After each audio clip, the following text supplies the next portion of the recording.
அனைவருக்கும் மாலை வணக்கம். சிறப்பு வகுப்புக்கு வருகன வரவேற்கிறேன். நமது குழு சட்டம் சார்ந்த வகுப்புகளை தொடர்ச்சியாக எடுத்துட்டு வந்துட்டு இருக்கோம்.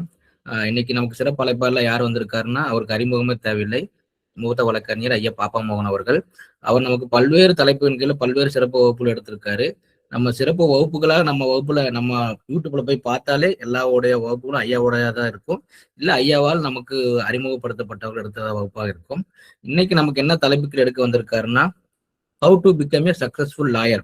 சக்சஸ்ஃபுல் லாயரா நம்ம இளம் வழக்கறிஞர்கள் எப்படி வரணும்ன்றத ஒரு சக்சஸ்ஃபுல்லா இந்த துறையில் இருக்கக்கூடிய நமக்கெல்லாம் ஒரு முன்மாதிரியாக இருக்கக்கூடிய ஐயா நமக்கு இந்த தலைப்பின் கீழ் எடுக்கும்போது இன்னும் அதுக்கான சிறப்பா இருக்கும்னு நினைக்கிறேன். பர்சனலா நான் என்ன சொல்ல நினைக்கிறேன்னா, இப்போ ஒரு உதாரணத்துக்கு இப்போ பார்த்தோம்னா ஐயாவுடைய உயரத்துக்கு ஒரு எஸ்சி அட்ராசிட்டி நடக்குதுன்னா அந்த அட்ராசிட்டி செய்தவர்கள் ஒரு மிகப்பெரிய ஒரு பணம் படைத்தவர்களாகவும் சமூகத்தில் உயர்ந்தவர்களாகவும் இருப்பாங்க.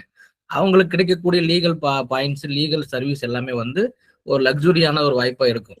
அதே நேரத்துல அந்த பாதிக்கப்பட்ட மக்கள் இருக்காங்க, அந்த எளிய மக்கள், அவங்களுக்கு அந்த பொருளாதார ரீதியாக பின்தங்கிகளா இருப்பாங்க.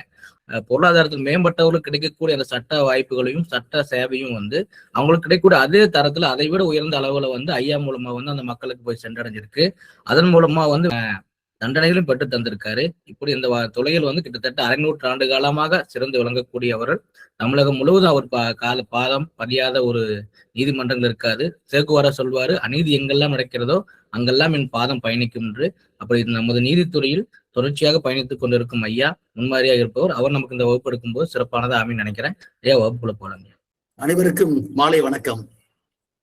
நம்முடைய ப்ராலிட்டேரியல் பீரியட்ஸ் சொல்லக்கூடிய தமிழ்நாட்டில் ஒரு முக்கியத்துவம் வாய்ந்த ஒரு இளைஞர்களுக்கான பயிற்சி பற்றி வழங்கக்கூடிய ப்ராலிட்டேரியல் பீரியட்ஸ்ல நான் மீண்டும் இன்றைக்கு ஒரு புதிய தலைப்பில் இன்றைக்கு கருத்துரையாற்றுவர் கிடைத்திருப்பதற்காக நான் மிக்க மகிழ்ச்சி அடைகின்றேன். நம்முடைய சூர்யாவும் காளிதாசனும் அழைத்த போது எப்பொழுதும் போல வழக்கமாக நாம் பல்வேறு விதமான சட்ட தலைப்புகள்ல பேசுவது வழக்கம். இன்றைக்கு ஒரு சிறந்த வழக்கறிஞராவது எப்படி என்ற தலைப்பில் அவர் பேச வேண்டும் என்று கேட்டுக்கொண்டார்கள். அப்ப நாம நினைத்தது அது சரி என்று கூட நான் நினைச்சது. என்று கேட்டால், நான் கடந்த ஒரு 46 ஆண்டு காலமாக இந்த வழக்கறிஞர் தொழில நான் இருக்கிறேன். ஒரு சட்டக்கல்லூரி படிக்கிற காலத்துல ஒரு மாணவர் பெருமன்றத்துடைய மாநில செயலராக இருந்து பொறுப்பெடுத்து அங்க பணியாற்றி அதுக்கு பின்னால் நான் ஒரு தொழிற்சங்கத்துக்கு செல்லணும்னு போட்டு நினைத்த போது அன்றைக்கு இருந்த காலகட்டத்துல அது தனித்து நிற்க முடியாத சூழ்நிலையில் நான் வழக்கறிஞராக வந்தேன். ஒரு மூத்த வழக்கறிஞர் ஈரோட்டில் இருக்கக்கூடிய நம்முடைய மதிப்பிற்குரிய திருமணிராஜன் அவருடைய கீழ் தான் நான் பணியாற்றினேன். ஓராண்டுக்குள்ளேயே நான் தவிர்க்க முடியாமல் தனித்து வழக்கு நடத்துவதற்கான முறையில அலுவலகம் போற வேண்டிய நிலை ஏற்பட்டுச்சு. என்று கேட்டால் அப்போது ஏறக்குறைய ஓராண்டு காலத்திலேயே பல வழக்குகள் மட்டுமில்லை, என் மீதே பல வழக்குகள் போடப்பட்ட நிலைமை ஆயிடுச்சு. அப்ப அந்த வழக்குகளை சந்திப்பதற்கே ஒரு 9 ஆண்டு காலம் தொடர்ந்து நான் போராடினேன். அப்ப 1980கள் தொடங்கி 91 வரைக்கும் அந்த வழக்குகள் சந்திச்சினாங்க. அப்ப அந்த 10 ஆண்டுகளுக்கு பிறகுதான் ஒரு முழுமையான வழக்கறிஞராக நான் உட்கார வேண்டிய சூழ்நிலை ஏற்பட்டுச்சு. இந்த வழக்கறிஞர் தொழில உண்மையிலேயே சொல்லணும்னு சொன்னா இது ஒரு ஃபேசினேட்டிங் ப்ரொஃபஷன், ஒரு ஈர்ப்பான ஒரு தொழில். இது ஒரு மற்ற தொழில்களை காட்டிலும் ஒரு நோபல் ப்ரொஃபஷன், நொபிலிட்டி என்பது இந்த தொழிலுக்கு உண்டு என்பதற்கு காரணம் என்னன்னா, மனித சமூகத்தில் இருக்கக்கூடிய ஒடுக்கப்பட்ட மக்கள் அல்லது உழைக்கிற மக்கள், இந்த மக்களுக்கான உரிமையை பெற்றுத் தருவதில் ஒரு இறைவனுக்கு நிகராக பேசப்படக்கூடிய தொழிலாக இது கருதப்படுகிறது. என்று கேட்டால், உயிரை காப்பது ஒரு மருத்துவருடைய கடமையாக இருக்கிறது. ஆனால் உயிரோடு சேர்ந்து மானத்தை காப்பவராக வழக்கறிஞர்கள் இருக்காருங்கிறது தான் வாழ்க்கையில் நான் பார்க்கிறோம். அந்த அடிப்படையில தான் நான் சார்ந்திருக்கிற ஒரு இயக்கத்திலிருந்து இந்த தொழிலை பார்க்கிற போது இது உழைக்கிற மக்களுக்கு ஒரு மிகப்பெரிய பாதுகாவலா இருக்குன்னு சொல்லிட்டு தான் வழக்கறிஞர் ஆனா. அந்த மாதிரி வழக்கறிஞர் தொழிலுக்கு வந்த பின்னால் ஏறக்குறைய 46 ஆண்டுகள்ல ஒரு 10 ஆண்டுகள் பல வழக்குகள் நானே சந்தித்து, நானே குற்றம் சாட்டப்பட்டவராக இருந்து எனது அலுவலகம் தாக்கப்பட்டு என் மீதே ஒரு கொலை முயற்சி வழக்கு போடப்பட்டு அந்த வழக்கை நான் நீதிபதிகளாக இருந்து ஓய்வு பெற்றக்கூடிய நம்முடைய நாராயணசாமி அவர்கள், நம்ம சிவகுமார் போன்றிருக்கிறவர்களுடைய முன்னிலையில வழக்கு நடத்தி விடுதலை பெற்று அதோடு தொடர்ந்துதான் என்னுடைய வழக்கு நடந்தது.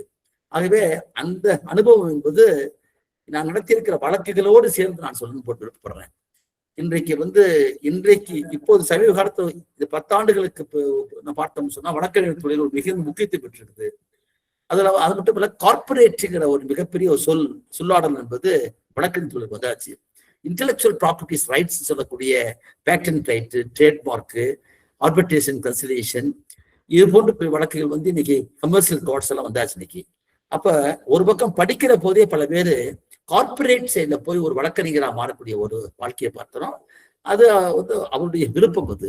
ஆனால் அந்த ஒரு கார்பரேட்ல போய் நம்ம ஒரு லா ஆபீசரா ஆக இருந்து பணம் சம்பாதித்ததை விட ஒரு வழக்கறிஞராக நீதிமன்றத்தினால போய் நின்று வாதாடுவது, ட்ரையல், கிரிமினல் ட்ரையல், சிவில் ட்ரையல்னு சொல்லக்கூடிய அந்த விசாரணை என்பது இருப்பாங்க, அதுதான் ஒரு வழக்கறிஞருக்கு இருக்கக்கூடிய மிகப்பெரிய ஒரு ஆயுதமா பகர்த்தணும். அதுல பங்கெடுக்கிற போது ஏற்படக்கூடிய அனுபவங்கள், சுய பரிசோதனை, தவறுகளை எல்லாம் நாம மேலும் திருத்தி கொண்டு மேலும் முன்னேறுவது என்பது இந்த தொழில் நான் பார்க்கக்கூடிய மிகப்பெரிய ஒன்றை பார்க்கலாம். ஆகவேதான் advocate profession is a fascinating profession சொல்லி கேஜி கணபரான் சொல்லுவார் எப்பயுமே. அதை நான் வாழ்க்கையில இன்றைக்கு வரைக்கும் உணர்ந்து கொண்டிருக்கிறேன். ஒரு 46 ஆண்டுகள் கடந்தாலும் கூட பல்வேறு வழக்குகள், அது கொலை வழக்குகளாகட்டும், அல்லது ஆணவ கொலையாகட்டும், தலித் மக்களுக்கான வழக்காகட்டும், உழைக்கிற மக்களுக்கான வழக்காகட்டும், உரிமையல் வழக்குகளாகட்டும், நீதி பேராண்மையுடைய வழக்குகளாகட்டும், எல்லாவற்றிலும் நாம் பங்கேற்றாலும் கூட அவைகள் பெற்றிருக்கிற அந்த அனுபவம் என்பது உண்மையிலேயே இன்றைக்கும் நம்மை செழுமைப்படுத்தி கொண்டிருக்கிறது, கற்றுக்கொண்டிருக்கிறது. ஏன்னா எந்த தொழிலுமே கற்றுக்கொண்டிருப்பது என்பது தொடர்ந்து நிகழ்கிற போதுதான் அது வெற்றி பெற முடியும் என்பது என்னுடைய தாழ்மையான கருத்து. நதி ஓடிக்கொண்டிருக்கிற போதுதான் அது உண்மையான ஒரு நதிக்குரிய குணத்தை படைத்திருக்கும். நதியே ஒரு இடத்தில் நின்று விட்டால் அது குட்டையா மாறி போயிடும். ஆகவே ஓடிக்கொண்டிருக்கிற நதியை போல வழக்கறிஞர் என்பது கற்றுக்கொண்டிருப்பது மிக மிக அவசியமான ஒன்றாகும். கற்பதும் கற்றுக் கொடுப்பதும் ஒரு வழக்கறிஞருடைய கடமையாக இருக்கிறது என்பதை நான் பார்க்கிறேன். அந்த அடிப்படையில் தான் இந்த தலைப்பில் பேசுகிற போது இது என்னுடைய வரலாற்று நான் தொடர்ந்து நடத்தக்கூடிய அந்த பணிகள்ல எனக்கு ஒவ்வொரு கட்டத்திலும் கிடைக்கக்கூடிய அனுபவத்தோடு சேர்ந்து எனக்கு கொடுக்கப்பட்டிருக்க நேரத்தோடு நான் பேசுவதற்காக விரும்புகின்றேன். அந்த அடிப்படையில் நான் வழக்கறிஞராக வந்த பின்னால் எப்பயுமே நம்ம கற்றறிந்த வழக்கறிஞர் சொல்றோம். நீதிமன்றத்தில் பேசுகிற போது எதிர்கட்சியில் இருக்கக்கூடிய வழக்கறிஞர் பேசிட்டு கூட லேர்னட் கவுன்சில் வார்த்தையை பயன்படுத்துறோம்.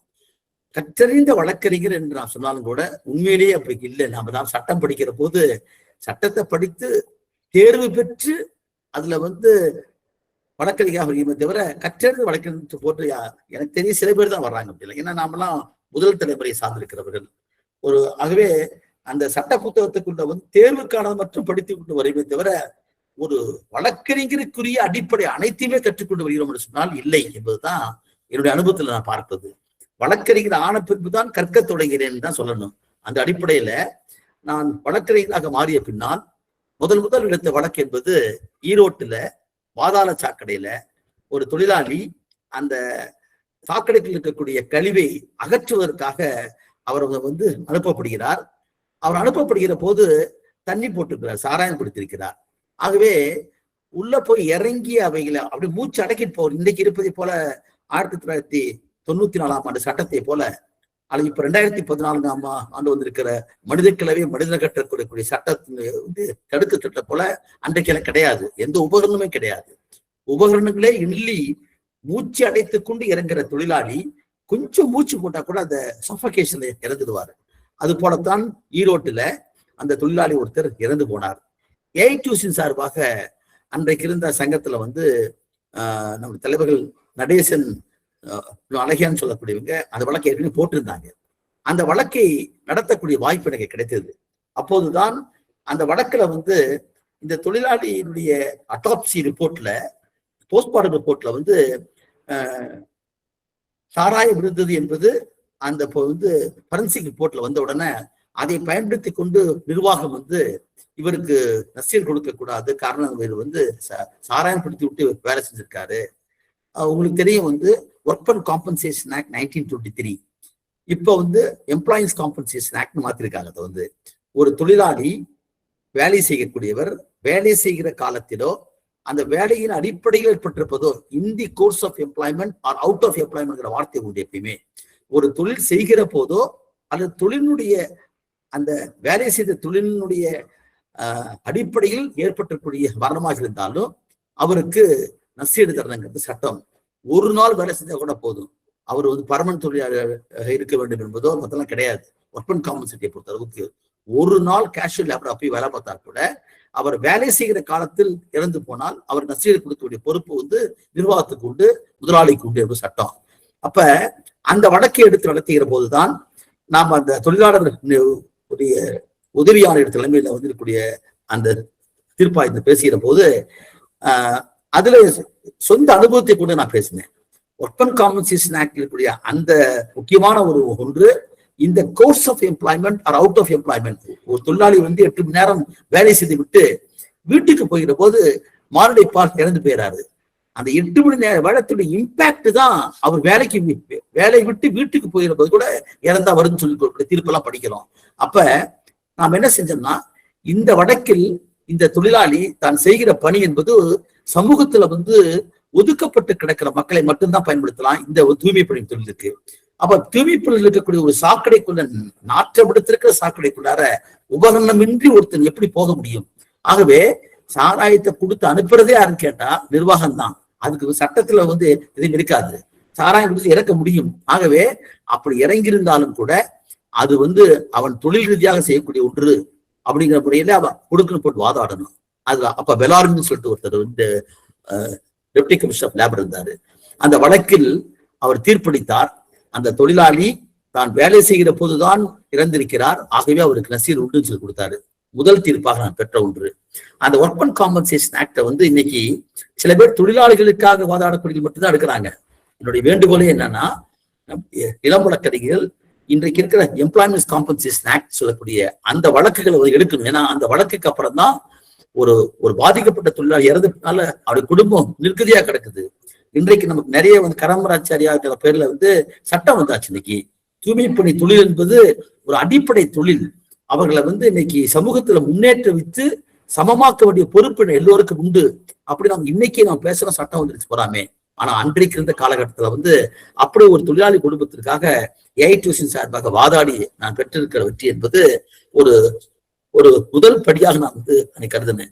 அது மட்டுமல்ல, அதே ஒர்க் அண்ட் காம்பன்சேஷன் ஆக்ட் தான் ஈரோட்ல கேலண்டரிங் மில்ல ஒரு பெண் வந்து வேலை செய்யறாங்க, கை போயிருது. அந்த வேலை செய்யற போது மிஷின்ல பட்டு கையை துண்டிக்கப்பட்டிருக்கிற அந்த பெண்ணுக்கு வந்து வாதாடுற போது எந்த ஆவணமும் கிடையாது, ஆவணங்களே கிடையாது. ஏன்னா ஒரு தொழிலாளியாக வேலை வைக்கிற போது முந்தையெல்லாம் வந்து நீங்க பார்த்தீங்கன்னா ஃபேக்டரிஸ் ஆக்ட் உண்டு, அதே மாதிரி வந்து இண்டஸ்ட்ரியல் டிஸ்பியூட் ஆக்ட் உண்டு. இப்ப ஃபேக்டரிஸ் ஆக்ட வந்து 10 பேருக்கு மேற்பட்டிருக்கிற மின்சாரத்தை பயன்படுத்தணும்னு சொன்னா அதுக்கு ஒரு ஃபேக்டரிஸ் ஆக்ட் பொருந்தும். அதே மாதிரி இண்டஸ்ட்ரியல் டிஸ்பியூட் ஆக்ட் உங்களுக்கு தெரியும், ஒரு தொழிற்சாலை என்று தெரியும். இங்கெல்லாம் பணியாற்றுகிற போது சட்டப்படி வந்து அட்டண்டன்ஸ் லிஸ்ட் இருக்கணும். அதே மாதிரி அவங்களுக்கு மாத சம்பளம் கொடுக்கிற போது அவர் பே ஸ்லிப் கொடுக்கணும். 60 நாள் வேலை பார்த்தாவே இந்த வந்து அவங்களுக்கு ப்ராவிடன்ட் ஃபண்ட் உண்டு. 5 ஆண்டு வேலை பார்த்தா கிராஜுவிட்டி உண்டு.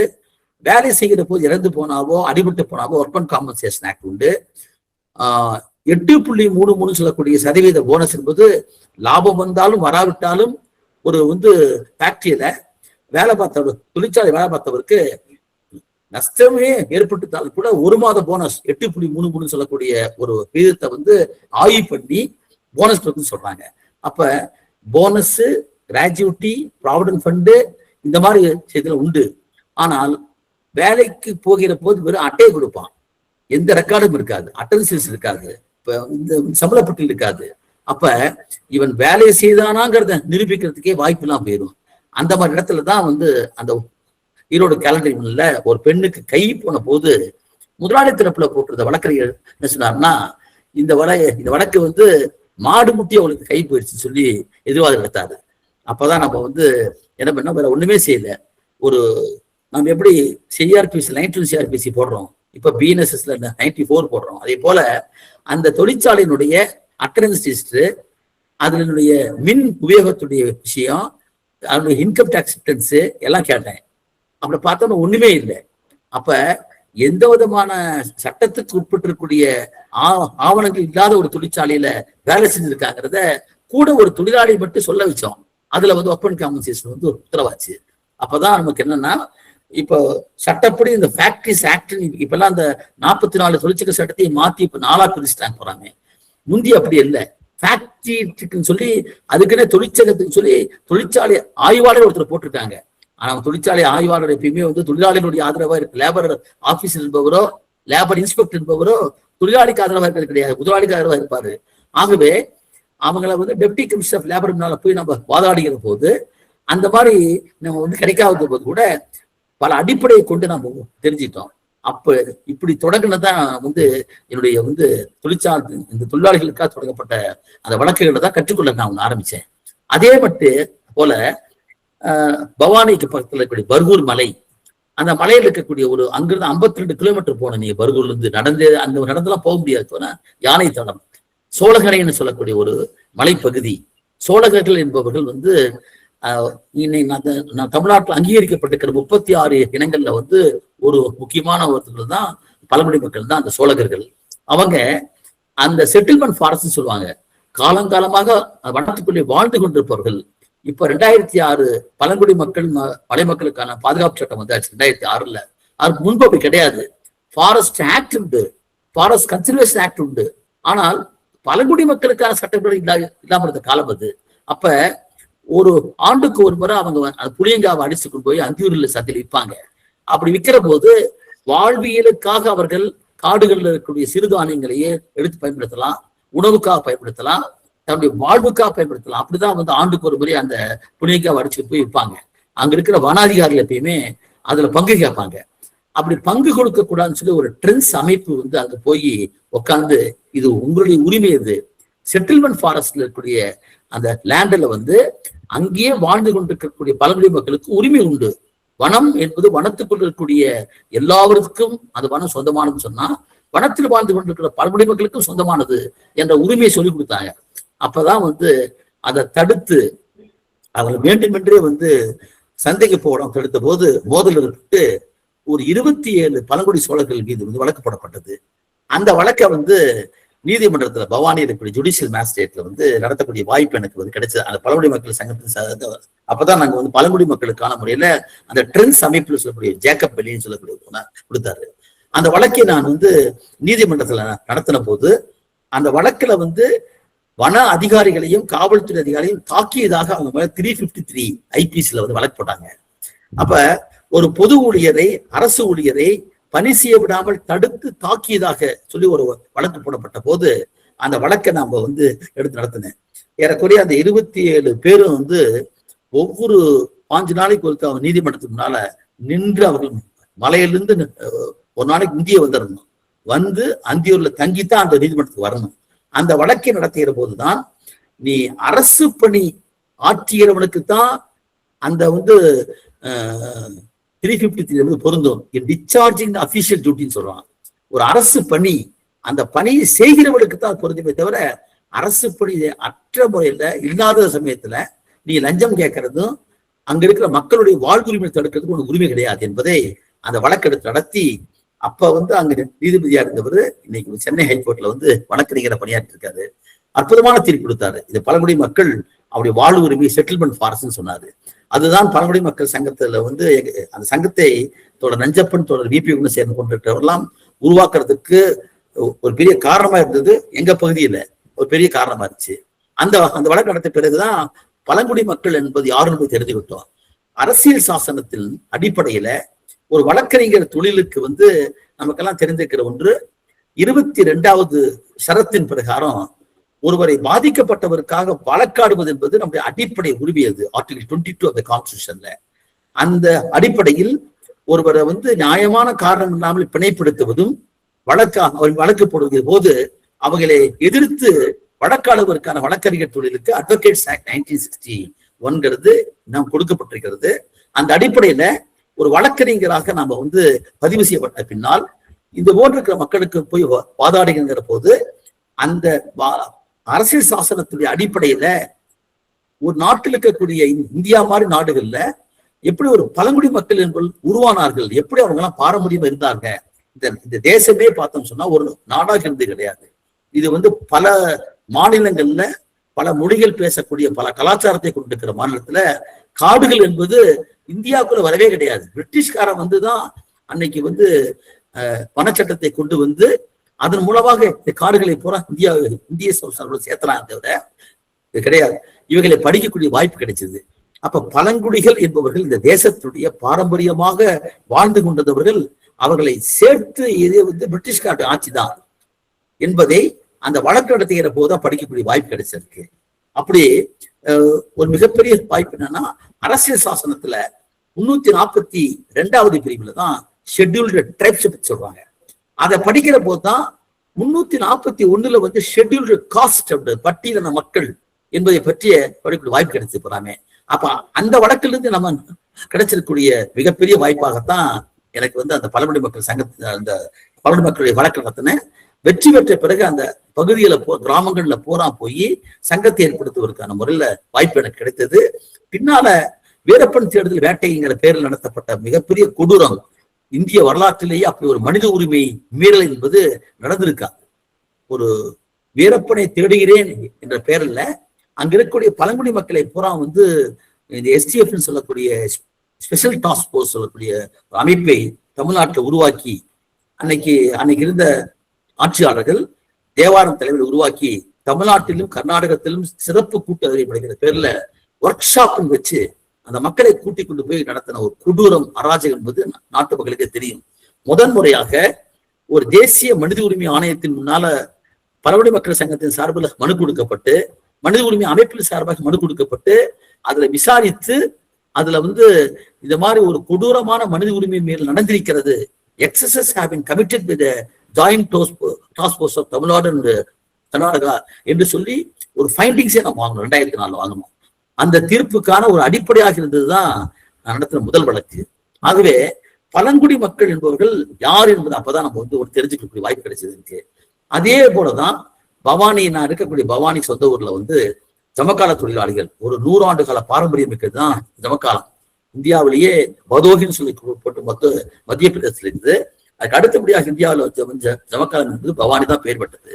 அந்த ஜமக்கால தொழிலாளிகள் கூலி உதவி கேட்டு போராடுறாங்க. ஒட்டுமொத்தமா பவானி வட்டத்தில் இருக்கக்கூடிய ஆயிரக்கணக்கான தொழிலாளிகள் இருந்தாலும் கூட நிர்வாகம் அங்க இருக்கக்கூடிய முதலாளிகள் சங்கமாக அங்கீகரிக்க மறுக்கிறார்கள்.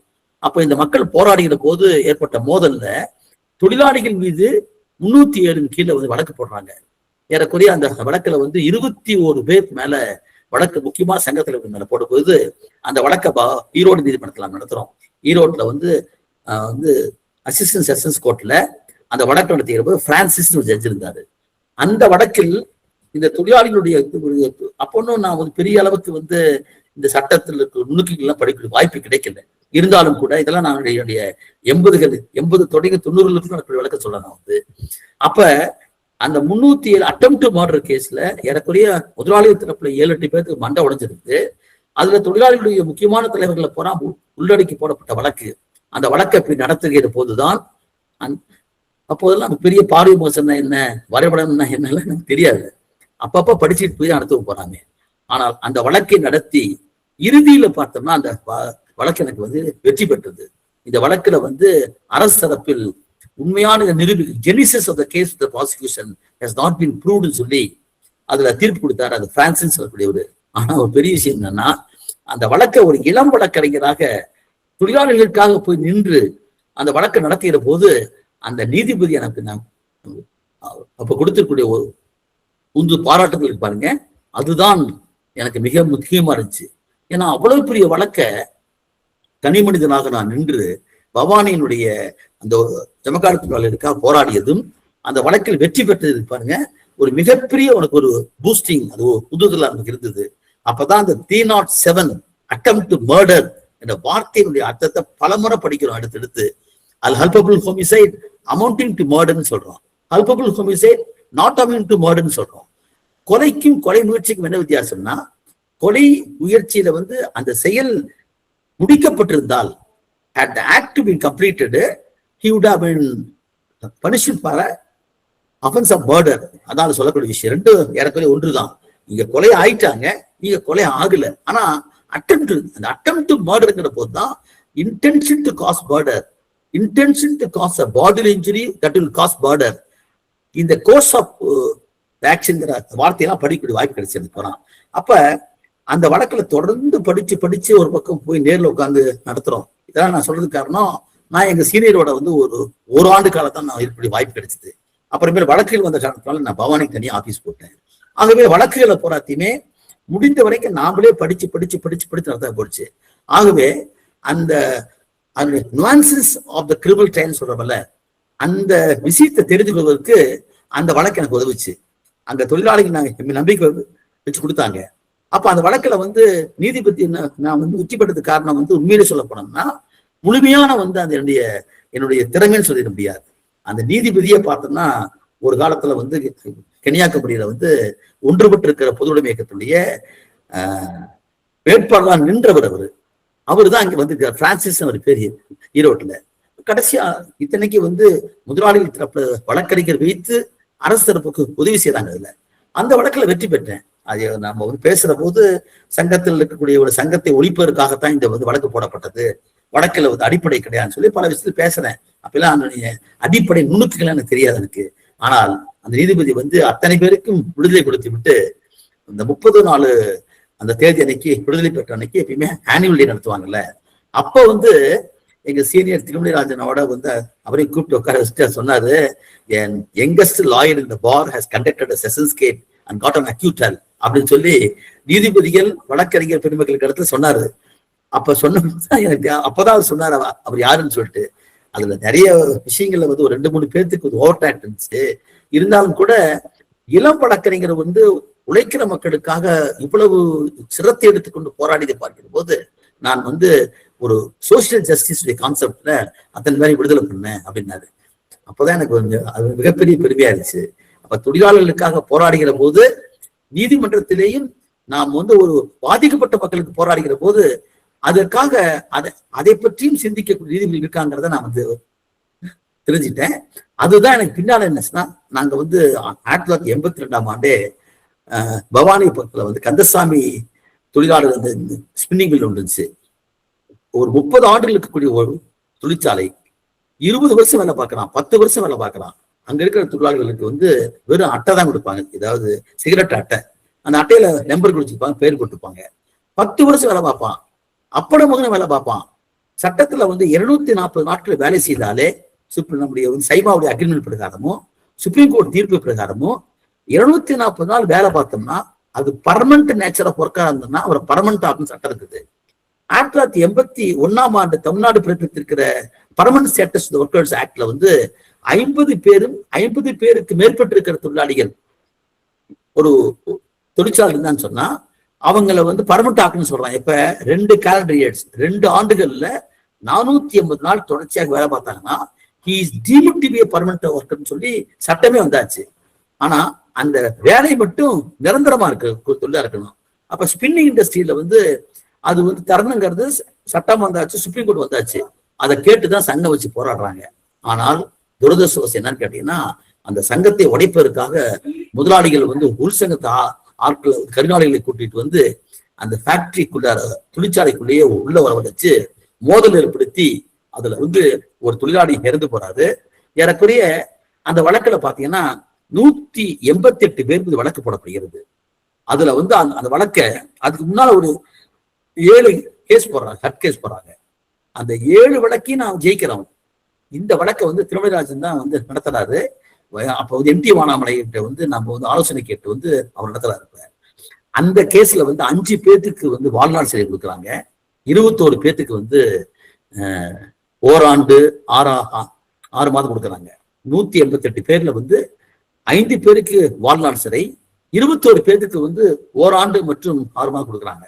அந்த வழக்குல மேல்முறையீட்டுல போய் நான் கொடுத்த போது எட்டி வானமாமலை அவர் தான் தமிழ்நாட்டினுடைய தலை சிறந்த மூத்த வழக்கறிஞர் உங்களுக்கு தெரியும்.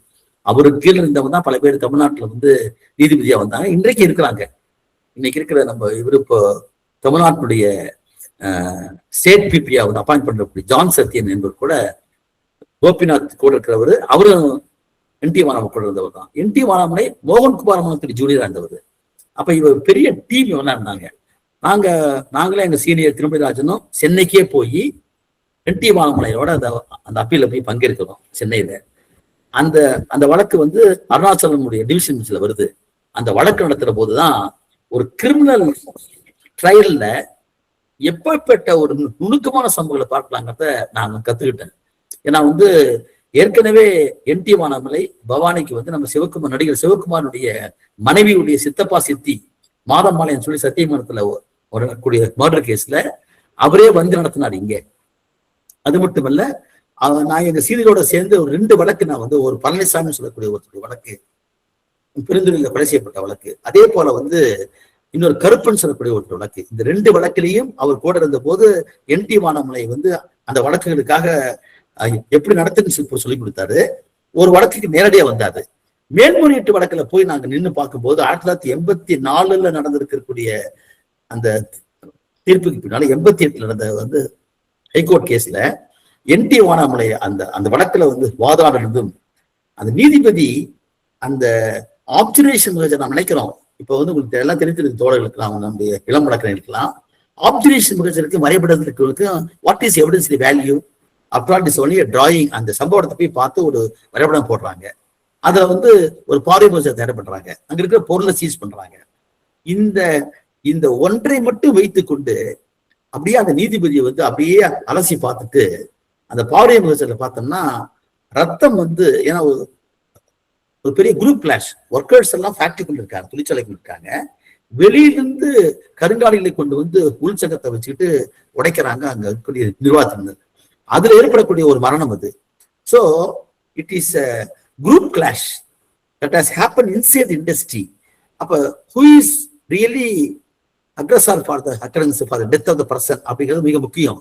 The genesis of the case of the prosecution சொல்லுவாங்க. 1976 Supreme Court Lakshmi Singh versus ஸ்டேட்டுங்கிற வழக்குல சுப்ரீம் கோர்ட் சொல்லிருப்பாங்க. இன்னைக்கு நான் அதை கோட் பண்ணுவாங்க. அந்த வழக்குல வந்திருப்பதை போலவே இந்த வழக்குல கேட்கிறாரு, அந்த ப்ராசிக்யூட்டர்னால he is not able to answer the question because he is only arguing appeal, trial நடத்தல. அப்ப நீதிபதி அருணாசலம் அவர்கள் யார் இன்வெஸ்டிகேட்டிங் ஆபீசரோ அவரையே வான்னு சொன்னார். அவர் வந்தாரு. அவர்கிட்ட கேட்கிறாரு, நீங்க போட்டிருக்கீங்களே பார்வை முகஜர்ல ரத்தம் கிடந்ததுன்னு போட்டிருக்கீங்க, ரத்தம் கொட்டி கிடந்ததா சொட்டி கிடந்ததா? கொட்டி கிடந்த it's a pool of blood. Spilling of பிளட்ங்கிறது வேற. ஸ்பில்லிங் ஆஃப் பிளட்னா ஒரு தகராறு நடக்கிற போது இங்க ஒருத்தர் வெட்டுவான், அங்க ஒருத்தர் வெட்டுவான், 5 பேர் காயமாகும், அங்கே இங்கேயும் ஓடுவாங்க. அப்ப ரத்தம் சிதறி கிடக்கும், ஸ்பில்லிங் ஆஃப் பிளட் இருக்கும்.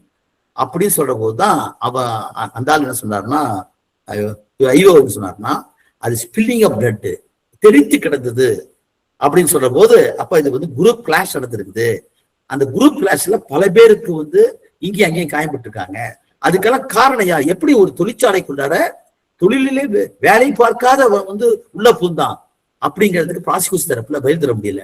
அந்த வழக்கில் 188 பேர் மீது போடப்பட்ட அந்த கொலை வழக்குல 5 பேருக்கு வாழ்நாள் சிறை, 21 பேருக்கு ஓராண்டு சஸ்பென்ஸ் கொடுத்தாங்க. அந்த வழக்கை முழுமையாக விடுதலை செஞ்சது போறாங்க. இந்த வழக்குல போய் நாங்க உட்கார்ந்து நேரடியா ஹைகோர்ட்ல உட்கார்ந்து அதை பார்க்கும் போது இங்க ட்ரையல் நடத்துறது இந்த சீனியர் திருமணிராஜன் அவர்கள். அப்புறம் பார்த்தோம்னா அந்த அப்பீல்ல போய் அந்த நான்சென்ஸை பார்த்த உடனே பார்வை முகஜர்ல வரைபடத்துல இவ்வளவு அப்படி விஷயம் இருக்குங்கிற விஷயத்த உள்வாங்கணும். அதுக்கப்புறம் தான் அப்போ கிரிமினல் கேசஸ்ல ஒரு சக்சஸ்ஃபுல் லாயர் ஆகுன்னு சொன்னா முதல் படி என்னன்னா, நீங்க எந்த சட்டத்தின் கீழ் வருகிறதோ அந்த சட்டத்தை அடிப்படையை நாம் தெரிந்து கொள்ள வேண்டும். 323னா 323க்கு முன்னால அது இன்கிரீடியன்ஸ் என்ன அப்படிங்கிற தெரிஞ்சு, ஹர்ட்னா என்ன அப்படிங்கிற தெரிஞ்சாதான் நீங்க அதுக்கப்புறம் சிம்பிள் ஹர்ட்டா, அதுக்கு என்னென்ன வெப்பன், எப்படி சிம்பிள் வெப்பன் சிம்பிள் இன்ஜுரியா இருக்குது 323 ஆகுது, 324 எப்படி வெப்பன் டேஞ்சரஸ் வெப்பன் ஆகுது ஆனா சிம்பிள் இன்ஜுரி ஆகுது, 326 இருந்ததுன்னா அது டேஞ்சரஸ் வெப்பன் கிரீவியஸ் ஹர்ட், இது முன்னாடி இணையிறது. இதுக்கு இடையில அது எப்படி 307 மாறுது, அட்டெம்ப்ட் டு மர்டர் அப்படிங்கிற போது intended to cause a thing, அதாவது ஒருத்தனை தாக்குகிற போது அவனை தாக்குற போதே இவன் நோக்கம் என்ன, அவனை கொலை செய்ய வேண்டும் என்ற நோக்கத்தோடு ஒருத்தன் வெட்டுறான். ஆனா intention is that he should be murdered, that is intention of the accused, whereas what happened in the course of the scuffle, injury has happened only on the scapula. It is simple injury. ஏன்னா கத்தி படுகிற போது அவன் குமிஞ்சுக்கிறான், ஒரு சின்ன காயம் தான் படுப்படுது, simple hurt தான். ஆனா இன்டென்ஷன் ஆஃப் த அஃபெண்டர் என்ன, to cause a murder. So intended injury என்ன, காஸ்ட் இன்ஜுரி என்ன, ரெண்டுமே ரிசல்ட் இன்ஜுரி என்ன, இதையெல்லாம் நாங்க வந்து அதுல தெரிஞ்சுக்கிட்டோம் வந்து. அப்ப 88க்கு பின்னாலதான் வந்து வழக்குல வந்து எப்படியெல்லாம் பார்க்கணும் தெரியுது. இதுக்கடையில தான் என்னுடைய அலுவலகத்துல வந்து இந்த சாராயம் வைக்கிற பகவானில அவங்களே எதிர்த்து போராடுறோம்.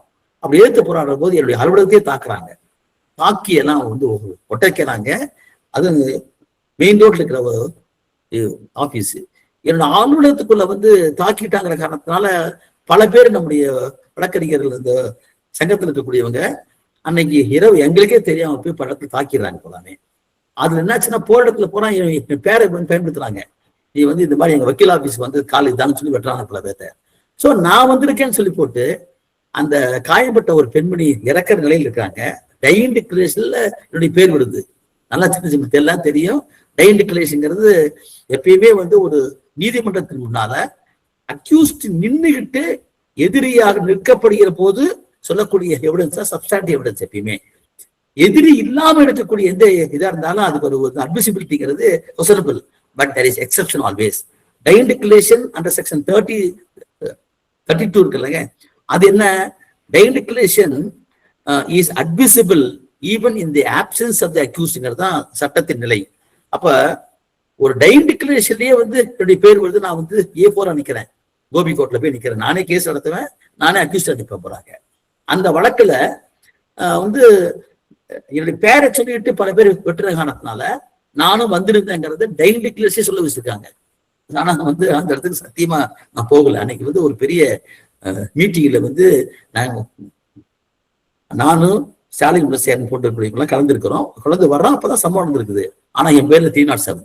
அந்த வழக்கில் 91 காலகட்டத்துல வந்து திருமதிராஜன் தான் கேஸ் நடத்தினாரு. அந்த வழக்குல வந்து நிரூபிச்சு காமிச்சோம். எப்படின்னா அந்த வழக்கில் போடப்பட்டிருக்கூடிய அந்த தன்மைகள்ல நான் சொல்லக்கூடிய அந்த காயம் என்பது அருவாளால வெட்டுறான்னு சொல்றான். வெட்டுறான்னு சொன்னா பார்க்க என்ன காயமா இருக்கணும்?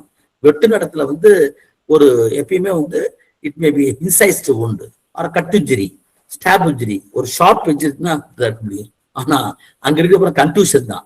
அப்ப வெப்பன் எடுத்து காமிச்சு கேட்டா அந்த சத்தியமா இந்த வெப்பன்ல தான் இந்த இடத்துல அடிச்சாங்க. நாங்க ரெண்டுமே கூர்மையான பகுதி விட்டுருக்குது, ரெண்டு பகுதியுமே.